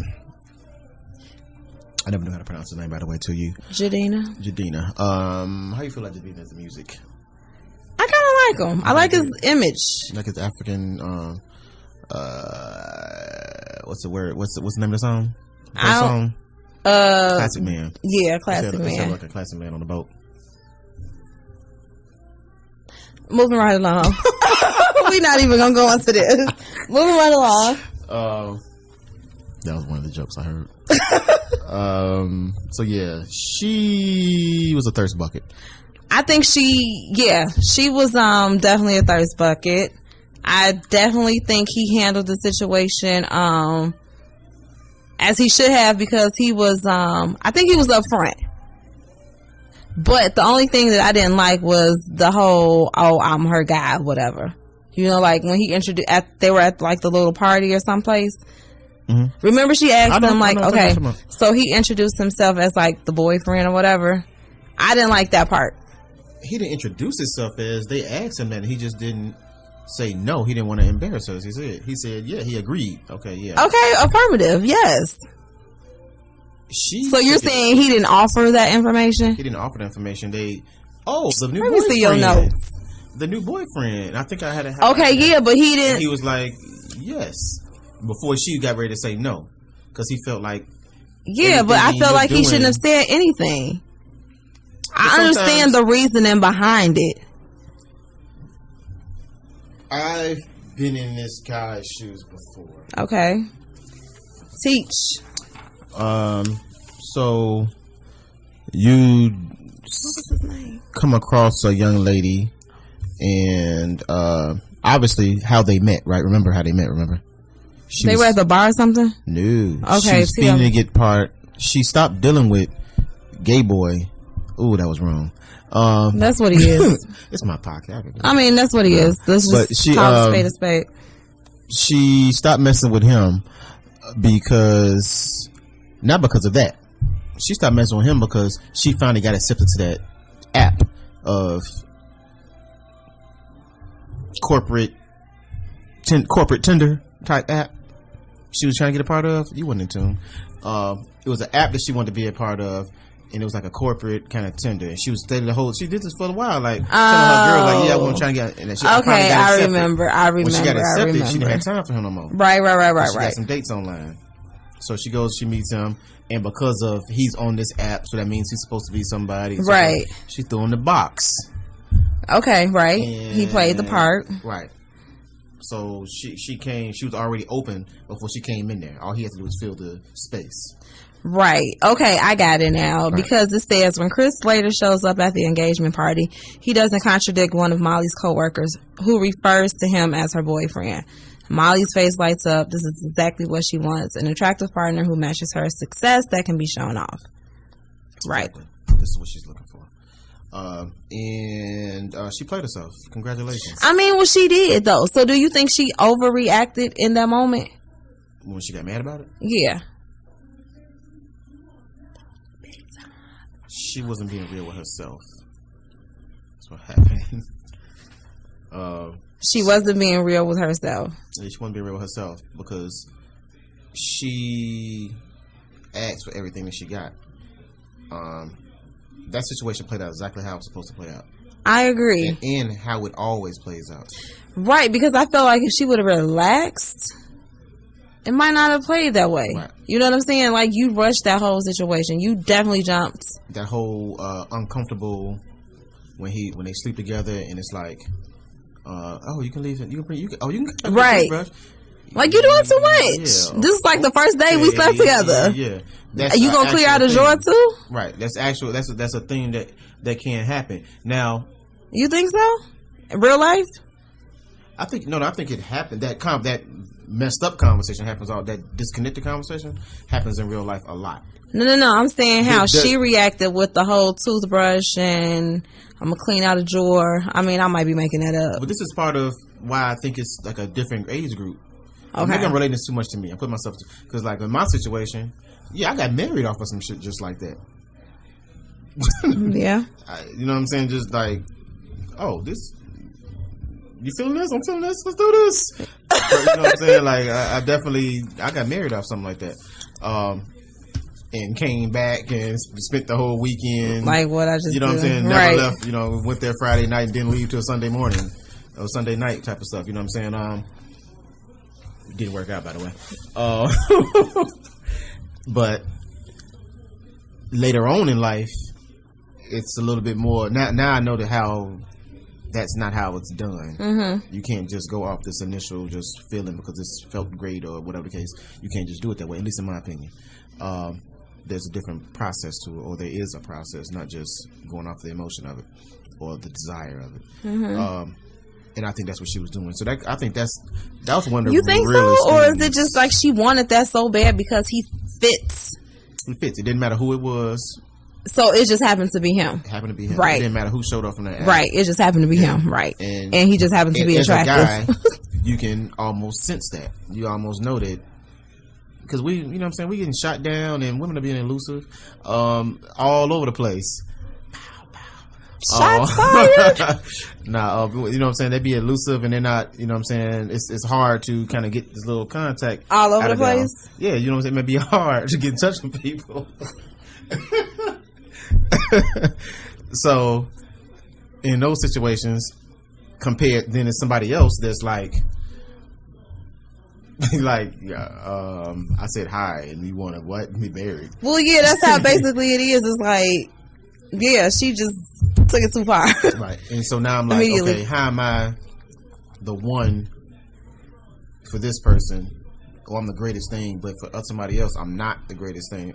So you start getting confused, and after a while, you just get numb to it all. And I think that's what he is. Like, you think so? Another crazy one that's trying to just go too hard and tripping. You in love and we don't even know each other, and let's just. You think it was that deep for him? Not deep. It's actually shallow. It's but I'm saying waters. Okay, that's okay. You know what I'm saying? Like, here we go again with this. And I'm not. That's the turnoff. He's not trying to even build off of that. But at the same time, I forgot about him, so I can kind of relate to his situation too. It's like Jadina. Yeah, I'm not. It's not that I don't like you as a person. So I'll still come to your dinner because we kind of thought he wasn't going to show up. Right, but you're just moving too fast. Yeah. You're cool. Right, we cool, right. I still come and I still even like cover for you because right. I thought that's what you needed. Right.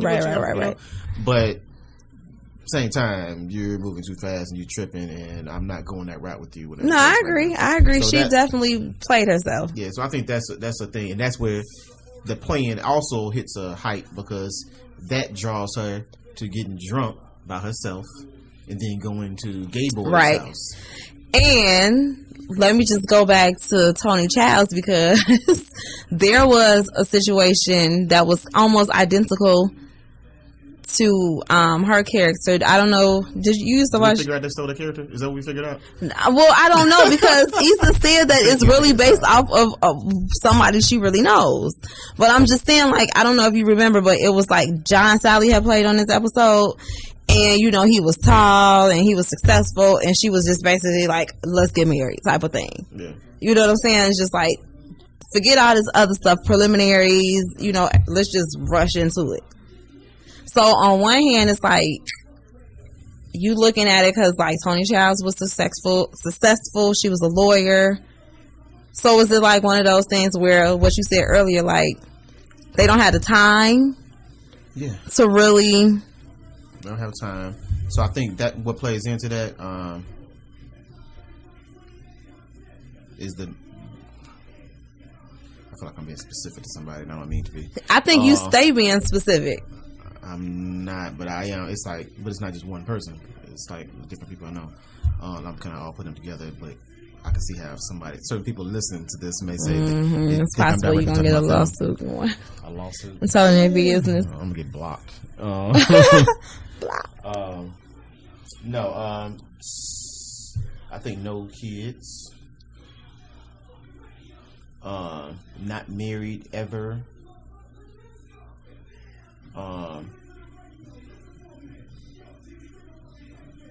And I think these things, that and a few other things, kind of combine. Is what drives the women to.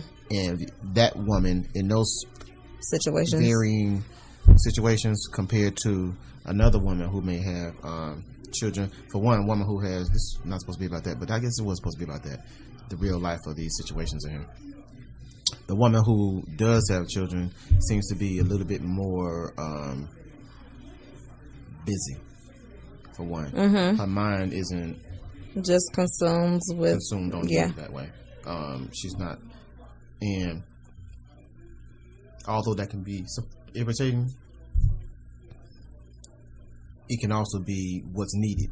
To have this person who is not necessarily all focused on you. Right, they have some other distractions. They got other things going on, and then they make time for you, and y'all make time for each other, as opposed to somebody who's just constantly, because next thing you know, I can't even move around, I can't do this, and now I got to answer to it, like, whoa, I ain't even used to this, especially if you're dealing with, we talking about people who are getting up into this 35 to 45 in between there. If you're talking about guys in there, they're different than the 25-year-old guys. A 35-year-old guy hopefully has got some things in order, and he seems to be now he, as you in another conversation we had, now he thinks he's special. And I would hate to say, cooling the water off, I would beg to not differ, but I would interject that in some ways he is. In some ways he is special. A lot of dudes don't make it to that. A lot of dudes don't. Wait, he's special because of what? A lot of guys don't get the opportunity to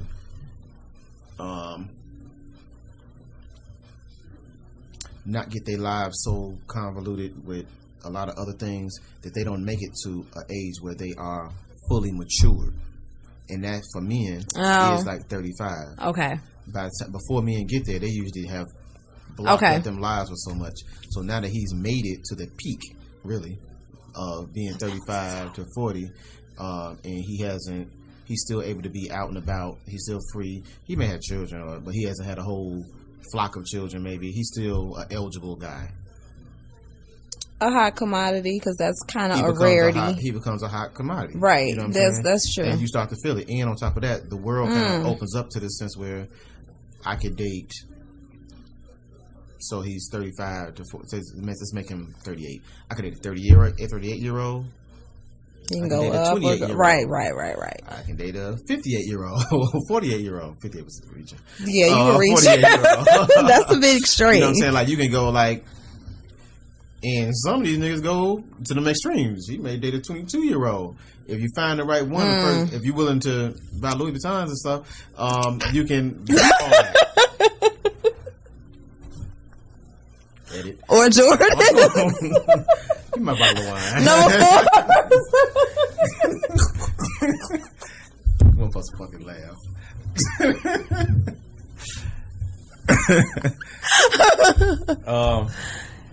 Yeah, you can go to certain extremes and you can like do that and get away with it.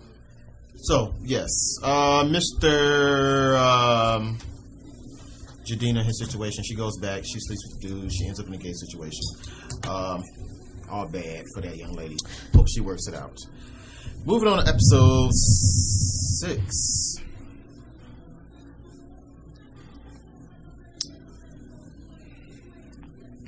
Pause that. Have you found yourself in a situation like Molly, by the way? With the gay dude?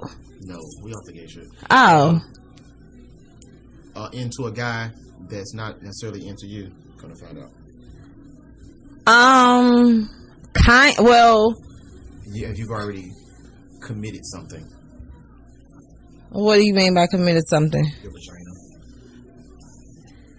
Kind of. But it was more so of being on the same wavelength. So you assumed, well, not even assumed, you had conversations. So he tricked. I'm not even gonna say he tricked. He changed his mind at some point, but didn't convey that to me. How do you convey that? What you mean? Because if you have a conversation in the beginning and you like, I want X, Y, and Z, but then it changes along the way and there's a shift, you may not have to say it directly, but your actions would say that, right? Or should say that. That, to me, if you don't want to say it directly, but there's ways to say it indirectly.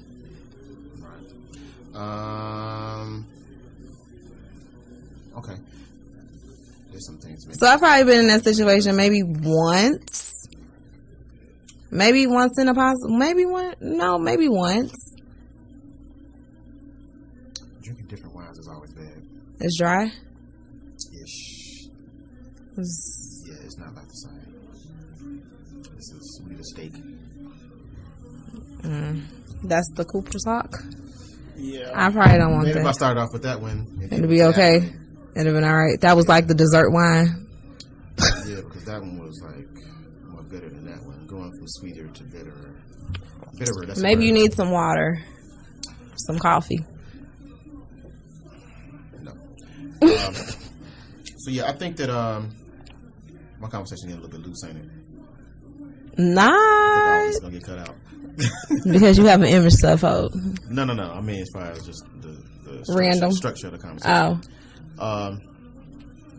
No, I would say that I think that that's hard to necessarily do from a guy's perspective. So what is hard to do? These guys who are dealing with Molly, I don't think they're the help that she needs. I think she got to find something with her. I don't think. I think in that scenario, he kind of just walked out like, okay, and walked out. And she doesn't get the point. Oh, kind of like you need to figure it out. Right, and that's why she goes over there to deal with dude. Well, I was so upset with that though. What, did she went over there? Yeah. But she got drunk. I get it though. And when you get drank, when you get drank,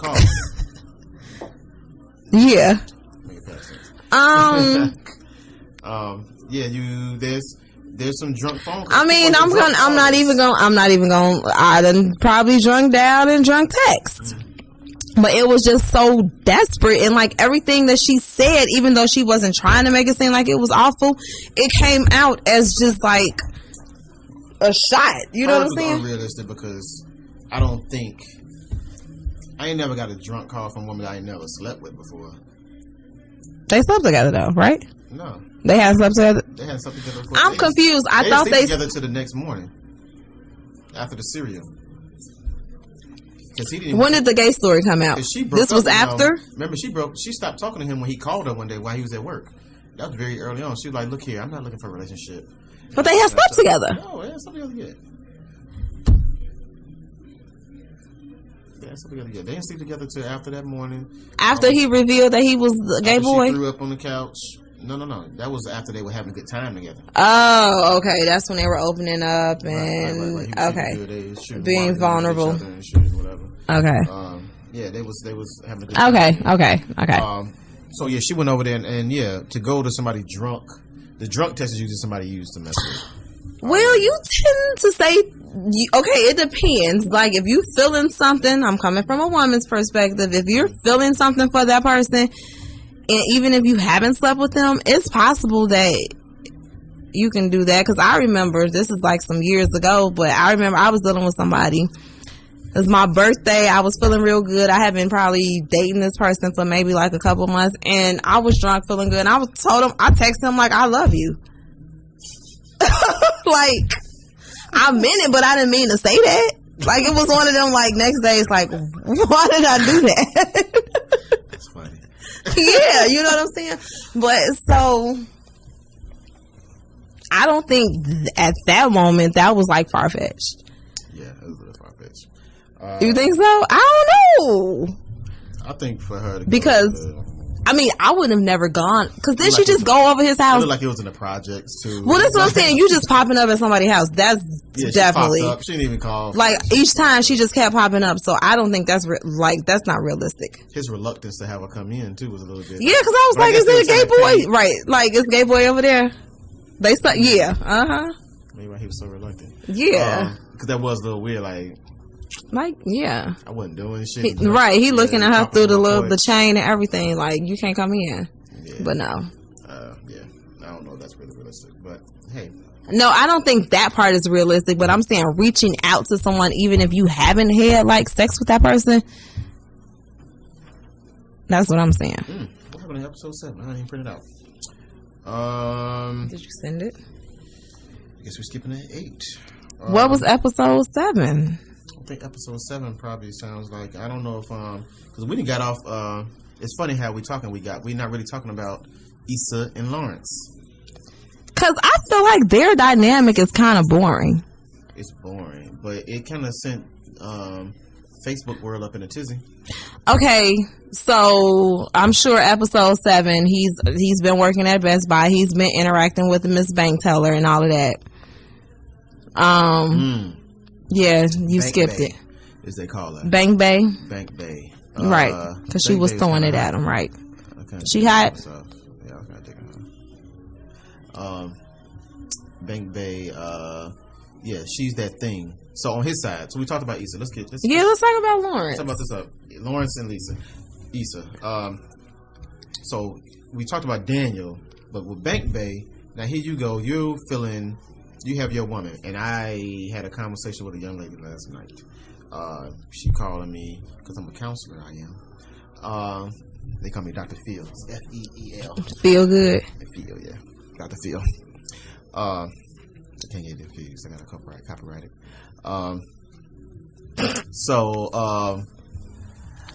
She calls me. She's telling me about her boyfriend broke up with her, whatever the case may be, because he felt like she wasn't being affectionate and so forth. Were you being affectionate? No, because this, because of that, and so forth and so on. And she had her reasons for not being affectionate, and now she don't trust him, and this and that, and so forth. So the happenings of their relationship put her to a point where she's no longer being so sexual with him, and all these different things. It's harder for him to get sex from her now. He had to work for it. This is when you go out to the bank, and some lady who don't know your miscomings, she only sees that you are a guy who's come to the bank. Bank is a real sensitive thing. I think they did that on purpose.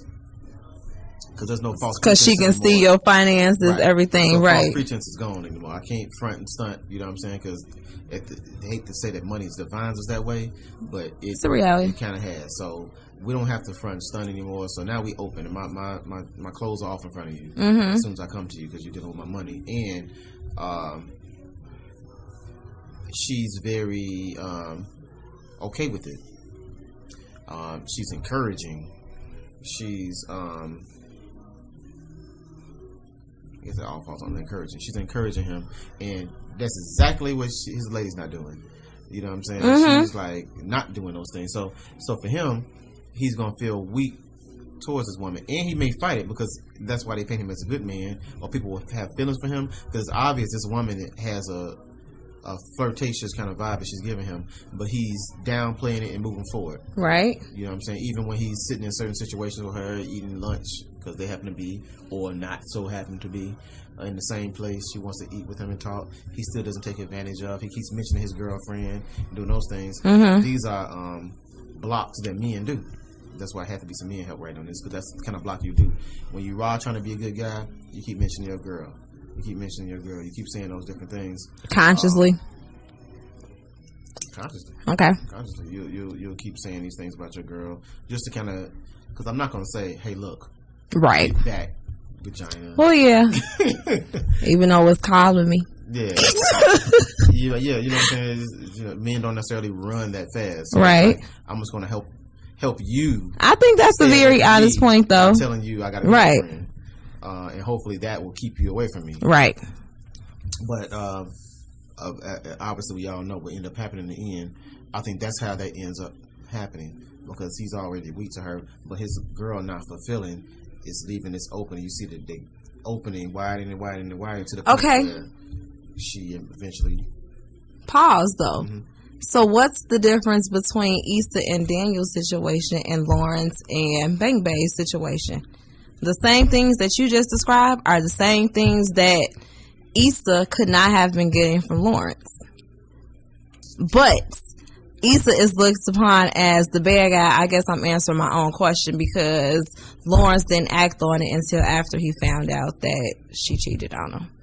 Right, because we all gonna have temptations. Moving right along, okay. Yeah, we all gonna have temptations. I tell some people that when I got married, my eyes didn't close. You cheated? Saw women. Don't answer that. Shit. Don't answer. I'm sorry. I'm glad this is not being recorded, though. I mean, video, like, no live video. I'm sorry. No, I can answer that. Honestly? Yeah, I can. You did? At this point, Don't do it. Don't open up on anyone. No. I can't get emo on your ass and shit. I'm playing the papers and shit. Don't do it. Moving right along. No, I got you now. This is my emo. No, don't. Because it can open up a wound if you did, and if you did I it. Didn't. Okay. In my eyes. That's why I gave you an out. I didn't. I mean, you said in your eyes. You had to put that disclaimer on there. On that basis, in her mind, in my mind, it's not. That's not the reason. We divorced because she thinks I slept with another person, or she knows I slept with another person. My take is we were separated for years, so it didn't count. Y'all weren't together, right? You know what I'm saying? But you think I was just staying separated forever? Like, you know what I'm saying? And that's our conflict right there. So no, I never cheated while I was married, like living with my wife. I never came home with wet wipes and all that shit. I was having to clean myself up, take showers nowhere, but with cold soap, Irish Spring. Okay. Moving right along. I tried to give you out. Yeah, I think I handled this best. Well, you didn't even have to address it. Still being forthcoming. Moving right along. But what makes him? Yeah, I think that she was a little bit more at fault in the situation. Issa. Yeah. Even though I see how it happened with her, I see how she did try to avoid it. I think later on in season 2, maybe she needs to explore that situation with dude. Because but I think also what needs to be taken into consideration is how long she had been dealing with him in his current state of mind. You know what I'm saying? I think it's not fair for you to be like, oh, it's just been like this for a couple of months. Like, it had been going on for 2 years. Him being messed up. But so I think, as he said, I think the problem is for a guy and him speaking for us in this was, I tried to get my shit together for you. But that's the problem. You try to get your shit together for me. Yeah. You should have been trying to get your shit together for you. And I asked, are we in this together? Because if not, maybe I would have just stayed chilling. Or maybe I would have got myself together for me, or whatever the case may be. Well, I did something different. But I asked, are we in this together? And you said yes. But you said yes only because you felt guilty. Because she didn't get good in the relationship till when? Till she messed with her boy. You said get good in the relationship. We just gonna discredit everything else before she had a moment. Funny. That's when she was acting she funny. Had a moment, rightfully so. And then when she finally scratched her itch, then she said, this is wrong. And then she started being good. And now she want to be perfect in her relationship. But because she too honest, which we need to talk about. Because that would have went with me to my grave. She didn't answer that question right at all. But she then puts this information in the air, this past, she let it catch up to her. Which probably for story. I don't think nobody would do that. I think for the story they had to do it that way. I don't think nobody would have admitted to that under them circumstances because she didn't say yes or no. She never answered the question. She just sat there and cried. That's when she effed herself up, though. She sat there and cried like when easily you say, hell no. Like, what? Why would you? I'm like, what? Why would you ask me that? Yeah, she threw a question back out. Right, like, what? But we know her conscience was eating at her. Yes, it could have been before. There's a whole bunch of shit she could have did. Listen, there's a way to curve. Yeah, she didn't throw no curve at all. She just sat there and dropped to the floor and started begging for forgiveness. Baby, please, it's too late. So that was weird in itself. But yeah, I feel like she was wrong for that. She kind of like she definitely opened up the floodgates to the problem. Him coming back, I guess we somehow skipped over some things that I did want to talk about. That's not all that important. His friends. What their advice was about. But friends do that. You know what I'm saying? Friends got your back. They're going to say. And there's also friends that you know not to take their advice from. Yeah. But his friend did give him good advice. I think, I would say overall this show is real as hell. I would say like real, because I can say The Wire, for instance, is real. It's not real to my life though. Right. No, I agree. This situation here, these relationships, the way they encapsulated relationships for middle age or people of from 25 to 35 or whatever they're supposed to be. That's not our age range, age demographic. Well, well, our age, me and Ava's Ava, I'm sorry, our age demographic is past that. But that's why we're able to look back at it and see what they did. So I'm able to look back at this and see, oh yeah, I remember this being that way. I see what they did, so I can understand it. Whereas I agree with that. I'm a little bit past it. Right. You know what I'm saying? Into something else. Well, I was just going back to that because you said the problems that they're having are like, you felt that they were like 30s problems. Yeah. They look like 20-somethings. But 30-something problems. Is it because of the live-in? Yeah, 20-somethings don't even live they live at home. Not white people. Well, we talking about black people. Yeah, black people. Right. 20-somethings live at home. Yeah. These days, you know what I'm saying? 20-somethings that graduate college and go to school and all that, they're not out here already. They don't start living until 30 for some reason. From what I've seen of the new millennials types. Yeah. So that's probably they valid. don't even. It took them a year to get a job. It's not the job they wanted. It's $30,000 a year. You know what I'm saying? Right. But within 5 years, they get to by the time they get to a certain age, they get to where they need to be, and eventually surpass those who didn't go to school and been working. Right. At Delta Sonic all these years. No shade. I don't know about Delta Sonic. It's good. But overall, I guess kind of getting to the end of what happened, the crux of it. Her, since we kind of mentioned it already, she comes home. How did he find out? Oh, the party. He was suspicious of their interaction because dude came to the party. He came to the party. Should he have come to the party? So, what do you think of Daniel?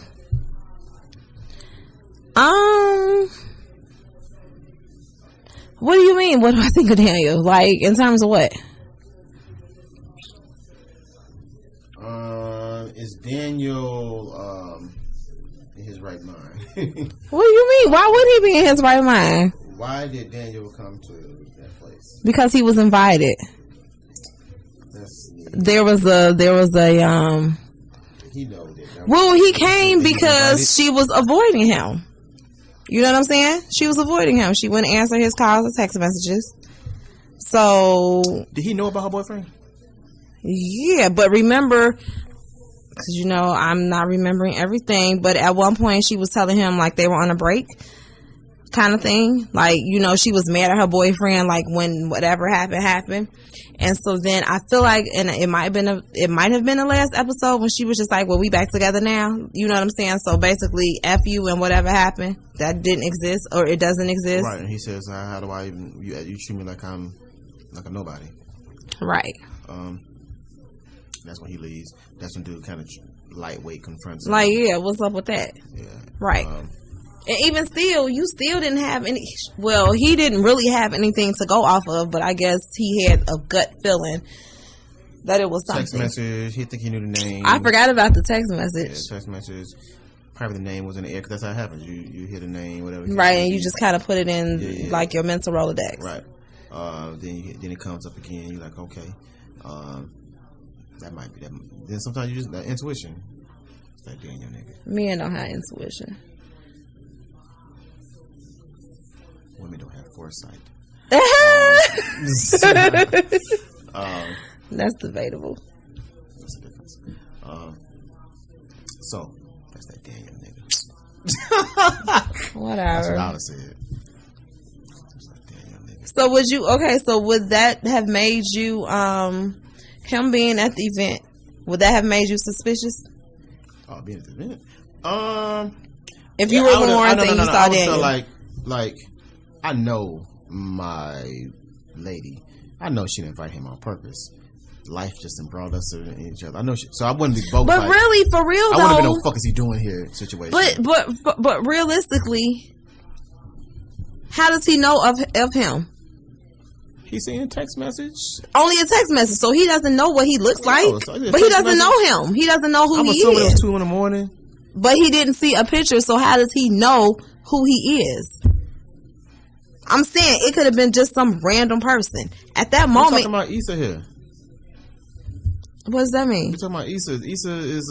predictable? I mean, what are you saying? She's not out here just thotting. We don't know this, though. I'm just saying he could have just... 50 followers on Instagram. You know what I'm saying? Like, she ain't even like... Matter of fact, she ain't on Instagram. Her profile is private. That's because she's insecure. And she responds to people though. So it ain't like it's a smorgasbord of guys just popping up in her life and all that kind of thing. So if it's a persistent situation, cause she wearing Converse and shit like that. Niggas ain't just stopping her at the gas station. But she not wearing Converse on this day. Yeah, she acting funny. Something different. I'd be like, you reaching. I mean, yeah, of course, she should have been like, I don't know who the hell that is. You're tripping. She definitely should have played that off. Like what? Well, that was another thing too. She seems not to be the one. Not that this is bad or, I mean, right or wrong. She talks to herself. I mean, she freestyles to herself. But what I'm saying is that she doesn't seem to be a good liar. Or it's like she telling herself. You know what I'm saying? Like even after it happened. I'm glad her demeanor even tells on her. That's what I'm saying. You know what I'm saying? Yeah. I mean, that's a good thing because that just shows that she does have a conscience, but you told on yourself. She told on herself, but she has a conscience? Well, because remember when she was having flashbacks of like her and Daniel banging or whatever. Remember he was trying to he was kissing her and stuff, and they were about to have sex. She was just like, "No, babe, I'm tired" or whatever. But she was really having flashbacks of her and Daniel. Oh yeah, that's that scene. That's what I was talking about on Facebook. Double dicking. Well, I'm glad she didn't, because she didn't. Double dicking. But she did it. Show. It was been a whole different shout out to Issa. Oh my God, she would have double dicked. Because I don't even think she came to the crib and took a shower. Yeah. I don't think she took a shower. Or did she take a shower and that's how it started? Are you disgusted? Double dicking? Can't be double dicking. That's not how you use a vagina. I'm pretty sure you saw somebody who double dick. I got guts for double dicking. You still what? I got double dicked on. Pause. That sounds wild. Let me say that. Are you kidding? Say it one more time. Pause. Are you kidding? A young me lady right had to have double dicked and brought her double dicked ass around. Just leave it alone. Just leave it alone. Just leave it alone. Yeah, but I don't like. I'm sensitive about that subject. Look, I was double dicking. That really struck a chord. For a few people. I mean, it did. yeah, but it is. Everybody like it happens to women all the time. though. I'm not justifying it. Should not happen to women. I mean, okay, y'all. There's definitely a double standard, but it happens to us all the time. No, it does. What do you mean? Double dicking don't happen all the time. Should I go there? Go there. And I'm not necessarily saying the whole double dicking thing, but cheating is people cheat or end up in situations they'll consider cheating. I'm fine with that. I have an issue with a woman who's going to sleep. I don't even care if it's not on purpose. Find herself in a compromised situation where she mistakenly sleep with somebody she didn't mean to sleep with, and then come home and sleep with you. Yes. I get it, because I definitely would not condone that. Yeah, especially. Okay, she had to come home. She lives there. She had to come home. So that's one thing. Some women don't have to come there, and they still will come. And double dick. You know that to be a fact. Are you speaking from experience? Yeah, I did this on the last podcast. Keep on. I got to interject some real shit every once in a while. Well, you've been doing that, so keep on. That right there doesn't seem to be a thing that I, even as a guy. No, I don't. I have double standards. Well, obviously, I have double standards because all guys do.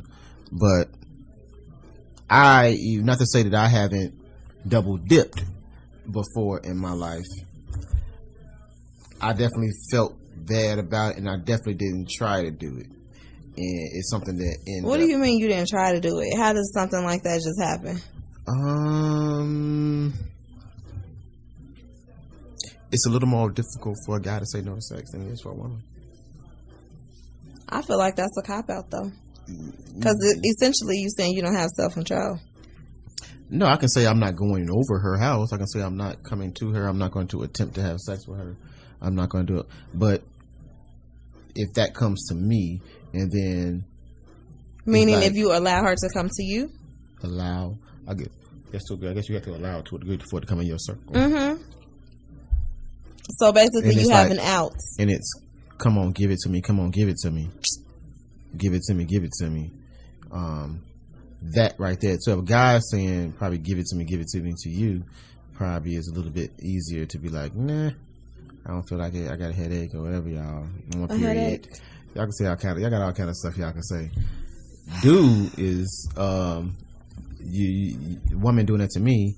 How do I say no when I got a tent pitched? How do I say I don't want it, but I'm hard? You know what I'm saying? Like it's obvious. You know what I'm saying? How do I? He said, that's stuff y'all be on. He didn't say he wanted. Y'all be saying stuff like that. Y'all be pulling those stunts. I mean, but so now you community dick. You okay with that? No. So that's what I'm saying. I definitely, I'm not trying to be in a position, even as a guy. So even with my double standard, I think it's wrong for a guy. So for a woman to do that? This is so ambiguous right now. What part? Everything that you just said. Because you like, no, I shouldn't do this, and then no, women shouldn't do it, so why are you doing it? Well, I admit that I'm acknowledging that women get caught in those positions, and men get caught in those positions. I just don't think that it's something that it's something that you should avoid, and some people don't seem to try to avoid that situation. Okay, I give you that. So bad. Because everybody not gonna turn down vagina, or don't have the willpower to turn down vagina. Is that a fair statement? Definitely. Or as Jocelyn say, beefcake. She did be saying that, huh? Stevie Milky. Yeah, I mean, there's definitely a harder race. I think some people, like, I feel like I'm a person that can kind of back up off of things and keep it slow. But even I know my limits. I know that my analogy is that I don't run that fast, or I run marathons. So I can run for a long time. So if it's a woman that really wants me, for instance, and she's trying to physically, she's coming, I can run for a long time. I can take all kind of like little hints and all kind of little slick shits. And say what? Flash. Ooh, remember that? Hell nah. Oh, it made me laugh for real. My real laugh came out. Yeah, I can run for a long time, you know what I'm saying, and back it off, but I can't run that fast. Right. No, I get what you're saying. Yeah, so if something's coming after me hard like that, it's going to catch me if it's running. But for a woman to run fast, she's going to have to like lose her cool. She can't just jog behind you. She's going to have to like throw herself out there and lose. And most women are going to lose their cool like that and be like, give it to me. I need it. You know what I'm saying? They're not going to do that. Right. But if a woman gets to that point, it's like, okay, I don't know how to deny this anymore. I have no excuses. That's true. You know what I'm saying? So I'm betting that most women are not going to necessarily do that. That's true. When I met her last night. You going to start singing though? Before? Okay, so ultimately, do you think Lawrence was wrong or right? Or what he did was justified? I think it was definitely justified. Two wrongs don't make a right. I don't think he made a wrong. I think he made a move. I think he made a decision. I think he came home. He didn't come home. Well, he had a drunk night and he said, hey. He sent her clean off too. Actually, I think she overreacted too, because she was like, Lawrence wants to talk. Why would you leave? He didn't say that. Huh? He didn't say that. What did he say? She suggested, he said. Well, what did he say? I thought he said something like, we need to talk. He gave her like a half drunk call. What? It wasn't a full drunk call. He was guilty though. He was guilty. He wasn't feeling guilty. He was in his feelings. Do we think he did something? Before? With the stripper? Nah, she might have sucked him off or something, but nah. I don't think he did nothing. I don't think so either. I think he was like, he heard that money and was like, hold on, I don't be out here paying for this. I don't even think it was that. I think his conscience got to him at that moment though, for real. Right, and he just like, you know what, let me get up out of here. Yeah, I really think. And then, what am I on? Let me get my foundation, even though it's fucked but up. Still, it didn't even mean anything, because it was like, okay, I got my foundation. Oh, girl come home. Well, you know, they talk or whatever. She comes home. And then, you know, basically by her saying, hey, I'm not there, gave him an opportunity to go home, maybe pick up some things or something, and be like, dude, he was coming to stay. I know that's what she was thinking, but I'm saying she didn't know what she was doing in that moment, because she was reacting off of emotion. Right. You know what I'm saying? Because her friends and the conversation they was having and all that. All of that got to her, and the fact that he was avoiding her. He wasn't responding to her. Then she showed up at the job. He treated her like a $2 hoe. You know what I'm saying? Like all of that. But then, so it's just like the first, punched in the gut real good. Yeah, because it's like the first opportunity you get where he talks to you, then you rushing home, and then you get there and all his shit gone. Yeah, she should have played that cool. Yeah, that was that moment where she could, because even we could assume, and we can be wrong, of what's going to happen in the next episode, the next season. This doesn't mean that it's over between him and her. They just even. She don't even know. You know what I'm saying? She don't even know. Now he does. Now he's opened up another can of worms, because now he got another woman, and now he's gonna be a little bit detached too. Nah, dicks don't work like that. Oh yes, it does. Y'all don't think it do, but it does. We pick up on stuff like that. Maybe so, and maybe it's hard, but I don't think that because he had sex with this other woman, it's gonna change. Has anything to do with his feelings for her. I mean, it probably doesn't. Unless whatever it is, because he didn't just jump in the lady's bed. But he was also feeling something. It's something we don't know. It's some interaction that they didn't show. That's what I'm saying. He was also feeling her. Yeah, he didn't just call her. So it wasn't just like she was a booty call. Right. He just called and said, hey, I want to hit you doggy style. That's all I'm saying. And he was going super hard. Right. Like, so they had some conversation. He was going super hard. You dug that? Yeah, like he was going at her. He gave her. okay. Boss teeth. It was the lighting. They had to sweat. That's what it was? I think the light was glistening. No, and shit that like face though. The face. The face told it all. Yeah. Yeah. Okay. So another question is, I'm assuming that Issa was dealing with Lawrence. I'm gonna say insecurities for 2 years, right? Where you keep saying 2 years? Where you get that from? I don't know, but I just feel like because he had been working on this app for 2 years or whatever, and he was just having blockage. So I don't know. Maybe it wasn't 2 years or whatever. So I'm just gonna say 2 years. And does it come a point in time where it's just like you kind of tap out and you just say I don't want to say you walk away, but it's just like I can't do this anymore? Is that fair to say, like, after somebody, like, okay, initially they were trying to do X, Y, and Z, and then they're failing, and then it's just like they aren't motivated, you know what I'm saying? They kind of falling into, like, deep depression. But you try to motivate He didn't seem non-motivated. To me, he became like an Al Bundy, just like sitting on the couch, hands in your pants. And shit. Yeah.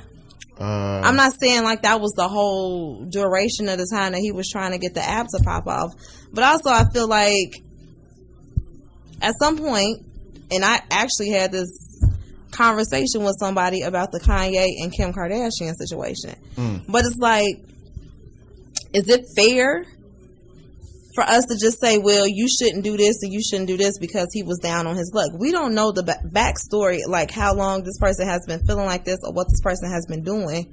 You know what I'm saying? To motivate this person to do X, Y, and Z.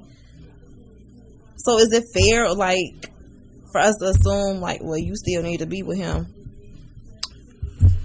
I think we can only, in this one, I think we can only take what they gave us. And what they gave us is someone who kind of was very interested in their life, and I think the behavior that we showed, I think we can take that because she did the same thing with her friend. It's really more so about me. I'm really inconsiderate because Issa is not necessarily the best person. She's potential to be a good person. She's a little selfish, right? But she's a little bit selfish, so she doesn't really care about your dealings. So she can give you a whole happy synopsis of my day. When you start to tell me about your day, it's like, a little self-absorbent. Okay. I have a friend like that. Yeah, you know what I'm saying? So, I can't think that in the past she was any different when the hard times came. And sometimes the hard times is what define the relationship. I agree with that. How things are handled then. So, I don't know. I think that I agree. He wasn't necessarily, right for tricking her, but he don't even know he tricked her too. Remember? What do you mean? She wasn't supposed to come home. Oh, right. He don't know. Right, because basically the plan was when she come home, my stuff gonna be gone. Yeah, but that's not even what he went there for. He said he'd been sleeping on the couch and that's uncomfortable. She said, "Well, you can sleep at my crib." I remember way too much of this shit. Right. You can sleep at my crib and what? The kid, you got the keys. Right, there. Right. And he was like, "Okay, yeah, I think I'll do that." And then he was like, "Man," and then he went there and he probably got there and looked at that bed. Yeah, like, man, too many memories. Yeah, she sucked his dick. I didn't mean to say that on the podcast. I'm trying to be not vulgar, but but that's what he probably would start thinking, like, because that's the kind of questions niggas start thinking, like, did you swallow? Did you? Oh my God! I know you. You know what I'm saying? You start thinking about all the things you do with her. She did it with him, and that's where the cheating. So it wasn't even enough that the fact that she slept with him. No, because you start to. So you just gonna keep poisoning you? Because what is it about a man that really is a problem with a woman cheating on him? It really break it down. What's the problem? The problem is this other man has been in my area. Mm-hmm. Now I know that we don't like to speak in terms of us feeling like you are ours. You know what I'm saying? Right. Yeah, but another man has now had you. It's a violation. Had his way with you. Then I'm forced to imagine that the things that you do with me are things you did with him. Mm-hmm. So I'm not putting no limits to it now. Everything, even though you waited 3 months to do that with me, You did everything your mind with him. Go there with him now. I guess. You did all the stuff with him. For some reason, automatically. Now, mind you, I ain't been necessarily cheated on up front like that. I've never been like cheated on like that's the guy. Like you knew who the person was. Yeah, it's like it's been questionable every time. It's not been like, you know what I'm saying, I know for sure. So I never really had to deal with it and take it back. But I've had my strong suspicions and evidence to back up the suspicions before. But to know, as he feels he does, that you cheated, it's been admitted you cheated this person. Now it's like, okay, god damn, you look his balls? Right. You didn't just suck his dick, you looked his balls? Yeah. God damn, you know what I'm saying? You gave him everything. You gave him. See, you know what I'm saying? It's not the same. Did you double dick? Did you know what I'm saying? You know what I'm saying? Like, you started thinking like, she never even said how many times. That shouldn't even seem like it don't even matter though, right? Now it's like he conquered you. But I'm just saying, if it's one time, it doesn't matter if it was one time or 1,000 times, right? It doesn't matter. One time is fucked up. That's what I'm saying. So it doesn't matter if it's fucked up. It's almost recoverable. One time. Excuse my language for you, young lady, and for the podcast, but man talk. Don't do a Donald Trump. No, I'm not gonna do a Donald Trump, but something similar. I definitely won't be able to run the office after this. Okay. It ain't that bad. I definitely just come on with it with all the disclaimers. I love disclaimers. One time he fucked my bitch. Okay. 3, 4, 5 times he stole my bitch. But you're his bitch now. But you can't be stolen if she doesn't want to be taken. Yeah, definitely that. But she's here. But why are we assuming this though? Why are we assuming this? And if you is this how the male's mind works?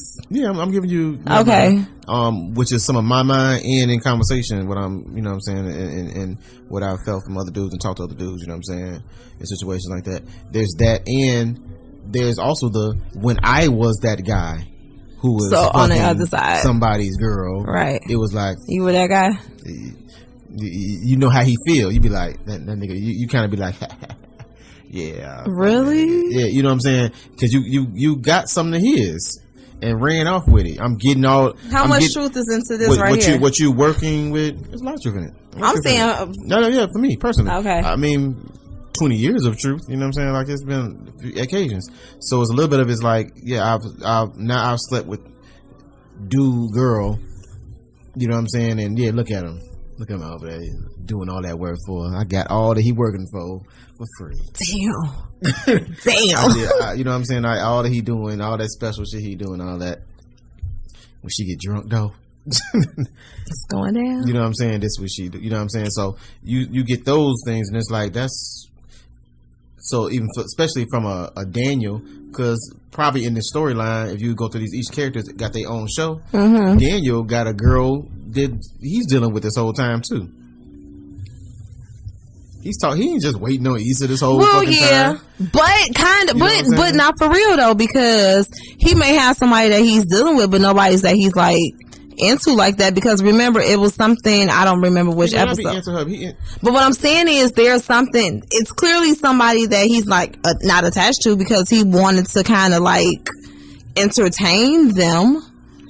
And I don't think it was just strictly sexual, because it was just like we didn't before we didn't really tap into that opportunity. Got you. He likes Issa, cares about Issa. Wants a future possibly. We definitely know limits. It's definitely a thing that he probably wants to have in the future with her.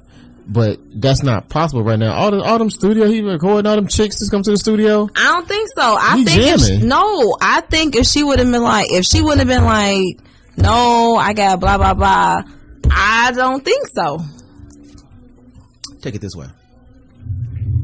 Remember that first meeting? Remember when her girl had the broken pussy? Yeah. Then she left with him that night. Remember? And that nothing happened. What did he say? I don't remember. Why did she get turned off? She was actually finna jump down that night.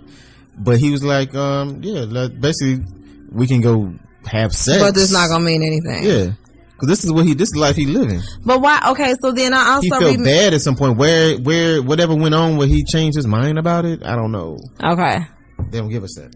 That's because they probably started, when she was interacting, or when they were interacting at the school and stuff. Maybe. Oh yeah. Yeah, no doubt. Because the kids, they said in that little synopsis that the kids even recognized that there was some type of connection between them. Right.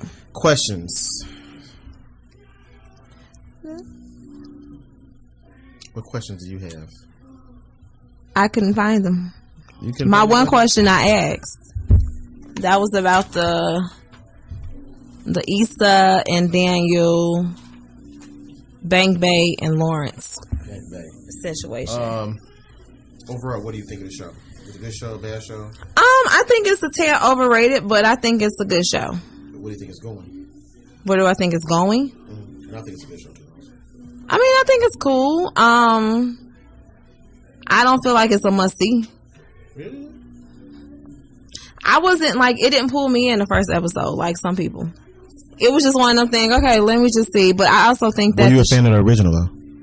I only watched maybe 1 or 2 episodes. I'm not sure how many, but let's say if it was 10 episodes, I watched about 6 or 7 of them. So you were a fan of the original? Yeah, I like dry humor. I do too. So yeah, it's cool, but it's one of them shows I can give a take. You know what I'm saying? I don't know, but I think it needs, for me, I would appreciate it more maybe if it was longer. I need an hour, 45 minutes. Yeah, that could definitely work too. Yeah, because what's these 20 minutes, 25 minutes, something like that? It's 30 minutes. So, but where do you think minutes. I'm trying to do the predictions. What do you think is that first episode? Is Lawrence? Is this cheating or is this the beginning of a relationship? I'm not sure, but I definitely don't see him admitting to Issa what happened with Bang Bay. But no, because she's Bang really Bay a good woman. Should he be interested with the viewer with Lawrence? Would you pursue? Well, she a rebound chick, relationship? So it don't even matter what happens. She's always the rebound chick. But we know her encouragement and her. Side chicks don't do that. They do, but okay.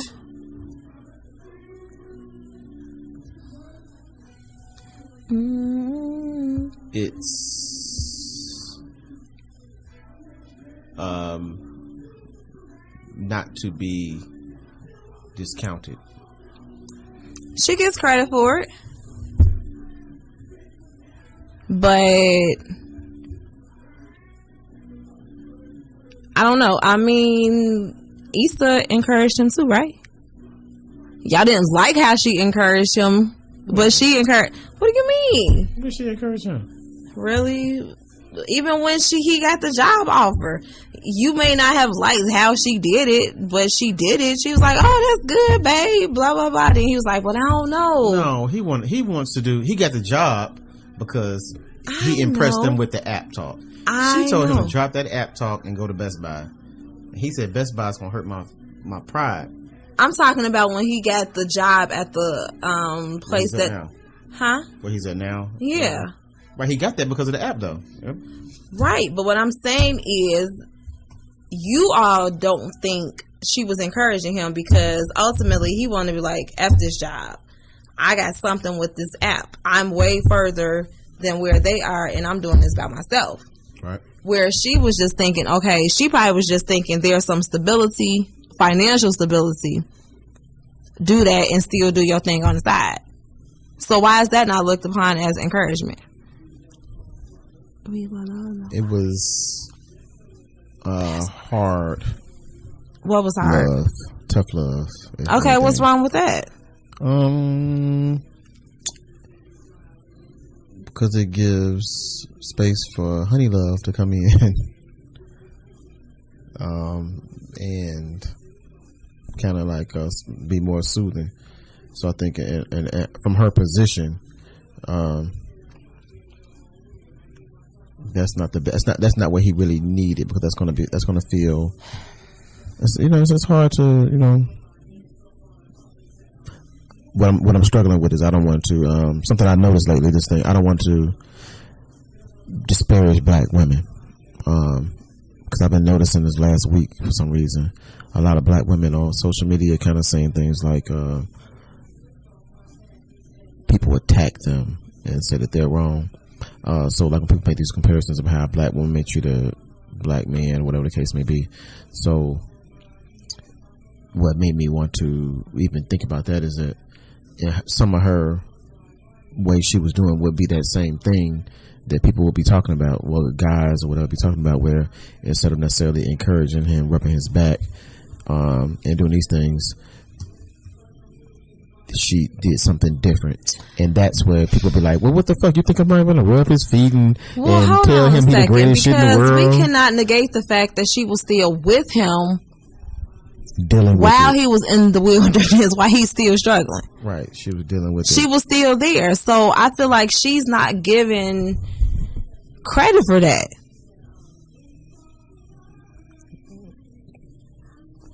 That's not fair. Well, he did. Because I don't think his boy, which would be the opposition in this program, I don't think his boy was fair. I think his boy was kind of like, you still dealing with old girl? And he's like, yeah, I'm hanging in there. Mm-hmm. You know what I'm saying? I'm hanging in there with that thing. But then I'm looking at it, what do you mean you hanging in there? I'm looking at it like she hanging in there with him.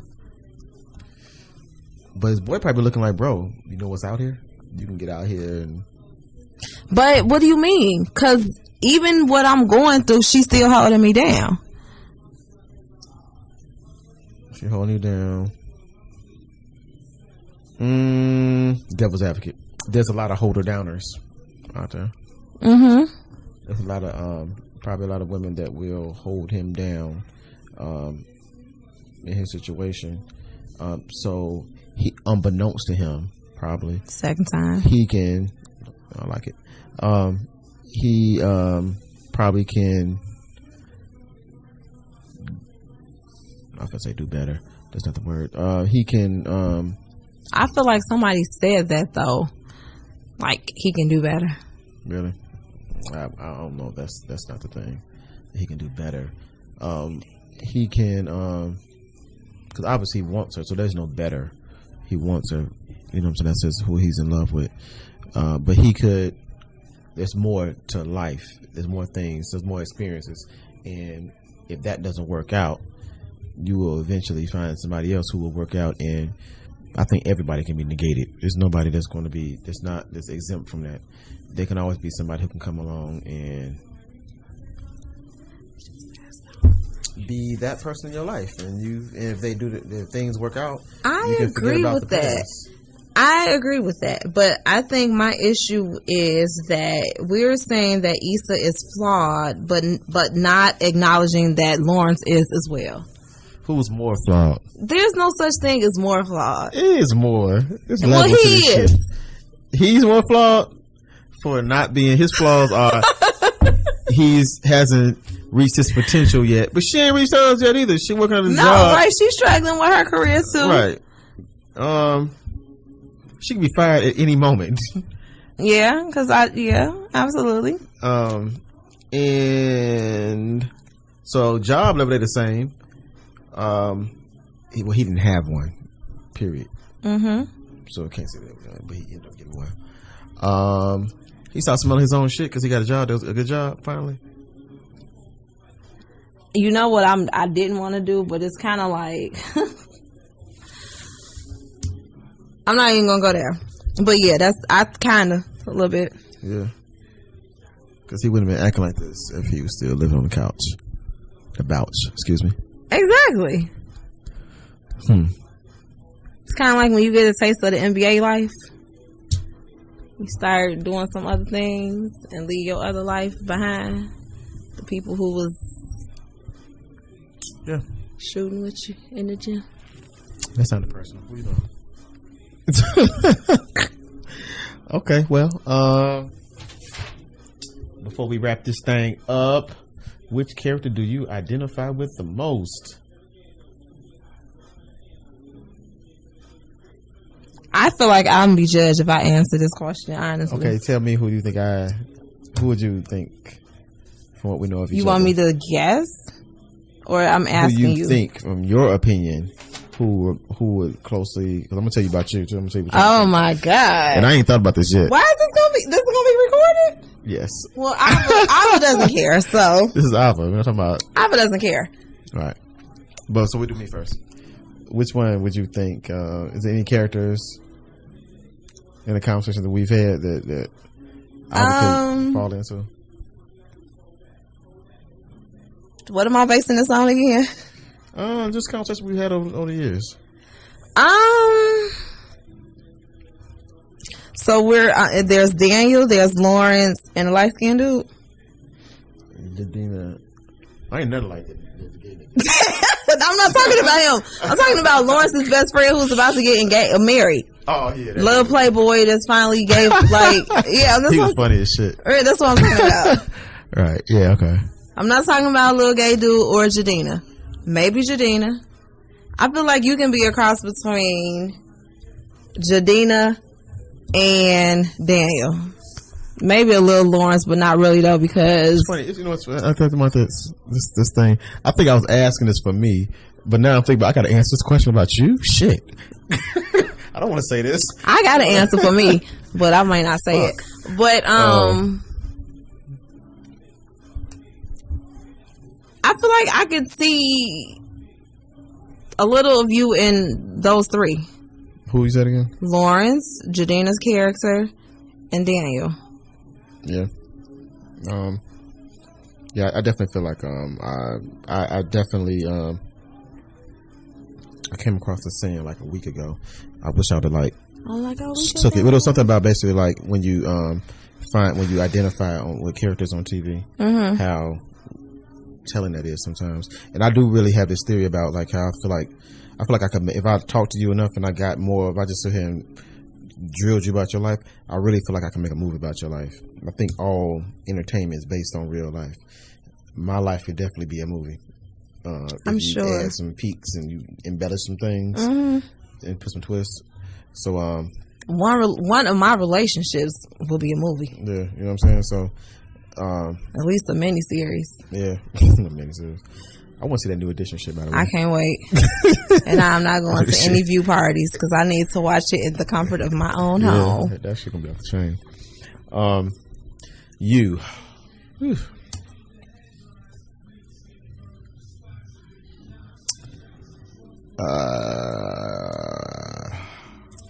So wait, okay. So who do you? Before you get to me. By myself? Yeah. I think that's the thing. I think it's my current life, Jadina. Because women, y'all always be trying to throw it at you, like trying to lock you down, and you like, nah, dog, that's not what I'm on. But you will come in like that's more a common situation. Okay. In my life, I've definitely been to Daniel and I've been Lawrence. So I'm just not that right now because I could easily be Daniel again. But Daniel really isn't in a bad place, though. If you want to, if you have fun. A woman, you can feel used for sex as a guy. Okay. You can have a woman who Daniel was feeling like he definitely felt he was used. Yeah, she can have a full relationship, and she can fly into town, and I'm making everything too personal. You making it personal because you can just be throwing it. You can just be throwing it out. But hypothetically speaking, and yeah, it can be that easy where it's like there's no real connection. She's just kind of your filler. She's never gonna leave her boyfriend or whomever it is. You know what I'm saying? And it ain't just me. This is a scenario that goes on. Have you been in that situation Okay, so have you been a young man, as a middle-aged man? You know what I'm saying? So what I'm saying is, you've been in that situation. Have you been in a situation where you felt like you wanted more out of the situation that she was able to give you? You always want more. I think if you're a man, you don't ever want to be. But what I'm saying is, because I'm assuming going into the situation, you know what it is. Right. But of course, as you deal with the situation or deal with the person, feelings start to develop, emotions, you know, all of that. Well, here's the thing. Say you find a woman and y'all say that, hey, you know, we just here with it. Just doing it like this. And as a guy, you don't really believe her. I don't. You I always take it think into it's more. consideration. So many times you've come to this conversation of, this is what we own. We just, you know, we're just doing what we do. Then you get the what are we? And then we do it. Yeah. What are we doing? If you come to a situation where you don't get a what are we doing, it's like, whoa, what you don't like me? You don't want this? That's how you look at it? Yeah, it's like, at this point, you know what I'm saying? Like, this is. But why is, okay, so then looking at it from a different standpoint, the woman's standpoint, how come when a woman asks that to the guy, it's like, oh, here she go. You knew what it was when we started blah, blah, blah, blah, blah. Because I think we're going off the norms. The norms is that the woman always flips that script. And in my opinion, that's one of my things that I've grown to. One of my little things, jewels that I give younger guys. Women get to change their mind. Don't be sitting up here arguing with no woman. Women have the right to change their mind. Men don't? Men don't. What?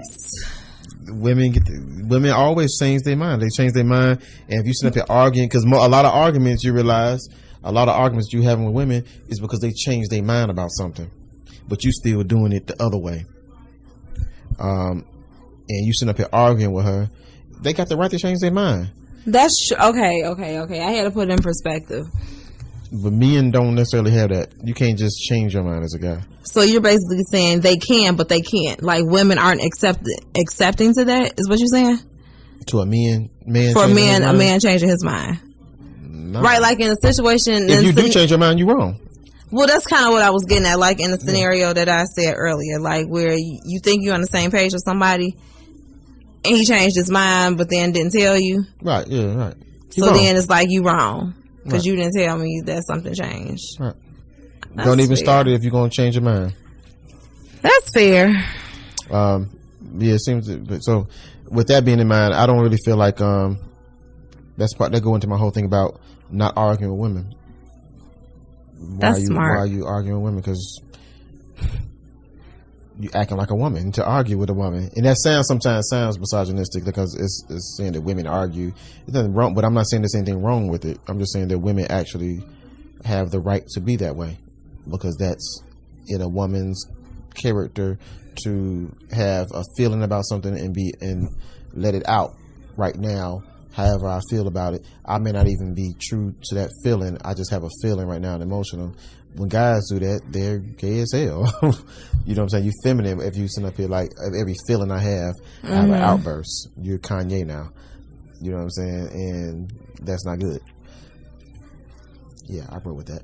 That's not good. Those rants are different. Rants or then having thoughts, opinions, feelings, whatever case it may be in his situation. Anytime you find him and he can start speaking more and more, if you get him to open up, you realize he's speaking from emotion and feeling. And I agree. Feelings change from day to day. I could have a different feeling about a nighttime, but in the morning time, just because of the way the sun was out earlier and the night was out. And as a guy, what I say in the morning, I got to live by that shit for life. And certain things are just different for guys. If there's a man in here right now and he's saying something right now that doesn't necessarily I agree with, and we going back and forth, there's a limit to that conversation. Real reason why is because we have silently decided that we know that if this conversation gets to a certain height, we're going to fist fight. Our fist fight can lead to death. So jump from there So that's a life or death. It could be a life or death situation. And I mean, physical, fist in the fist. I could actually punch him and he could die. Right. You know what I'm saying? Or he could punch me and I could die. I could hit my head on the wall and that's it. We know that of men. Or if he get the best of me, he can stomp me out while I'm knocked out and I'm dead. Women don't have that same problem. So women can argue and go back and forth. So say it was a woman here and y'all can argue and say, oh wow, this shouldn't go all to certain lengths. It's not life or death for y'all. Right. Y'all can do that. Okay. So it's certain different double standards, whatever. It's just certain different things y'all can do that we can't do. So I don't know what the hell that got to do with insecure, but I don't even know how we got on that point. The last question of the evening. I'll be smacking on the podcast. I don't like that shit. Yeah, I picked up on that too. Any other scenario bypassing? We already had that. What? We already talked about if scenarios played out in life. All in all, I would say that I guess what we just talked about kind of ends the situation a little bit. I think that was the show. All in all, I think it was a good show, and it had a lot of issues and things in there that gave us the right to talk for the longest podcast I've ever done. We should be 4 podcasts. May not be all good material. This is 3 podcasts. This is 2 hours and 30 minutes. It may not be good. It may be 3 hours, but it may not translate to a good podcast. I don't know how to cut out certain things. Like this right here, I feel like that's worth than what we're talking about right now. This is like behind the scenes stuff right here. It's like the bloopers stuff. type of thing. Yeah, but I like bloopers because I watch the movies and I like to watch Belly with the director's cut with Hype talking through the movie. That's the best version of the movie. You ever watch that? Yes. Yes, I have. You did. Okay. Not recently. I like your style, son. Where is Bond? So yeah, there's so like bloopers and background talk. I kind of like I would listen to myself. Either way, definitely will be some editing or cutting, chopping that will happen with this. But to sum it all up, I think that this is a good show. Oh wait. You thought you was slick. You thought you was slick. I probably don't want to know, but go ahead. Shit. It's hard. We had this conversation before you were elusive. I know a good section of you, but I don't know you fully. It's something I don't know nothing about you relationship wise. I don't know if I can say. I don't know nothing. You know I do. I don't know nothing about how you handle relationships, the ins and outs of any relationships you have.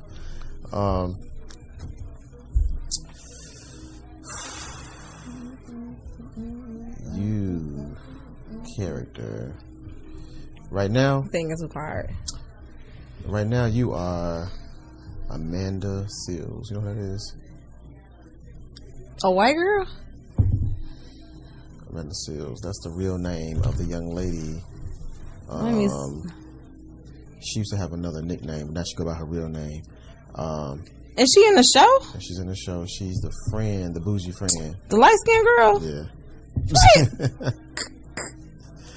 You know, Houseway. Houseway. I feel like she in an abusive relationship. Well, not about her relationship. I just feel like her actions say I'm in a. She bougie. She fake bougie. Fake bougie cool. And judgmental. She's judgmental. You are judgmental. You just quiet judgmental. Houseway. This is the bloopers. You gotta get around another judgmental person to be judgmental. Because you're judgmental. I can pull you into some real judgmental shit. Wow.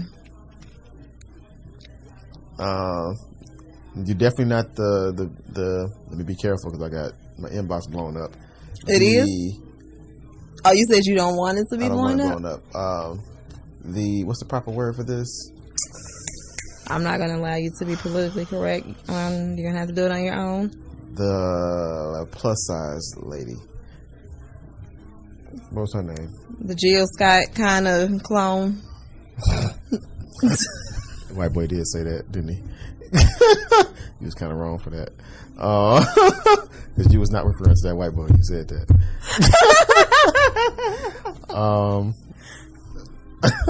He didn't even hit her though. And she had no idea why. Why? Oh no, man. She's like, I don't know. They never do. They always come home. They don't even. Damn. Yeah, you're not nobody. That's the closest I got for you, and not nobody else. You're not Molly. Wipes forehead. You're definitely not. So you might have been, but I won't take that you have been these people though. You may have. I could definitely see. There's any woman out here could have been in Issa's shoes, and a lot could be in Molly's shoes, especially women who find themselves. I think she has a very corporate issue. A woman who was went to school, graduated, and now is searching for the last piece of her perfect puzzle, which would be a man, and a marriage, and a child, and a nice house, and a car to match. That's why she's driving a Benz. Did you notice that? I felt like that was so insignificant. I don't think nothing in this shit is insignificant. Even him moving his head like that when he was eating a coochie. I think everything in this shit is thought out.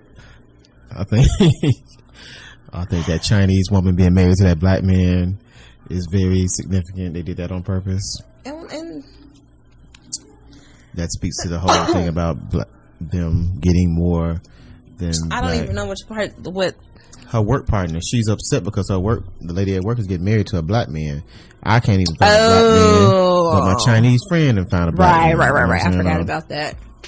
I think it's a lot of little small innuendo inside of this program, and that's what I think it makes it good. I think there's a lot of programs that don't have these things. There's a lot of depth in the writing and the thoughts into this, so I agree. I can dig it. Get off my podcast, Sova. Talking forever. What's your name again? Ava London. Ava London. That's not her goddamn name. Alright, podcast over. I'm gonna think of some wise ass shit to say before all this happens, and stick yourself into it.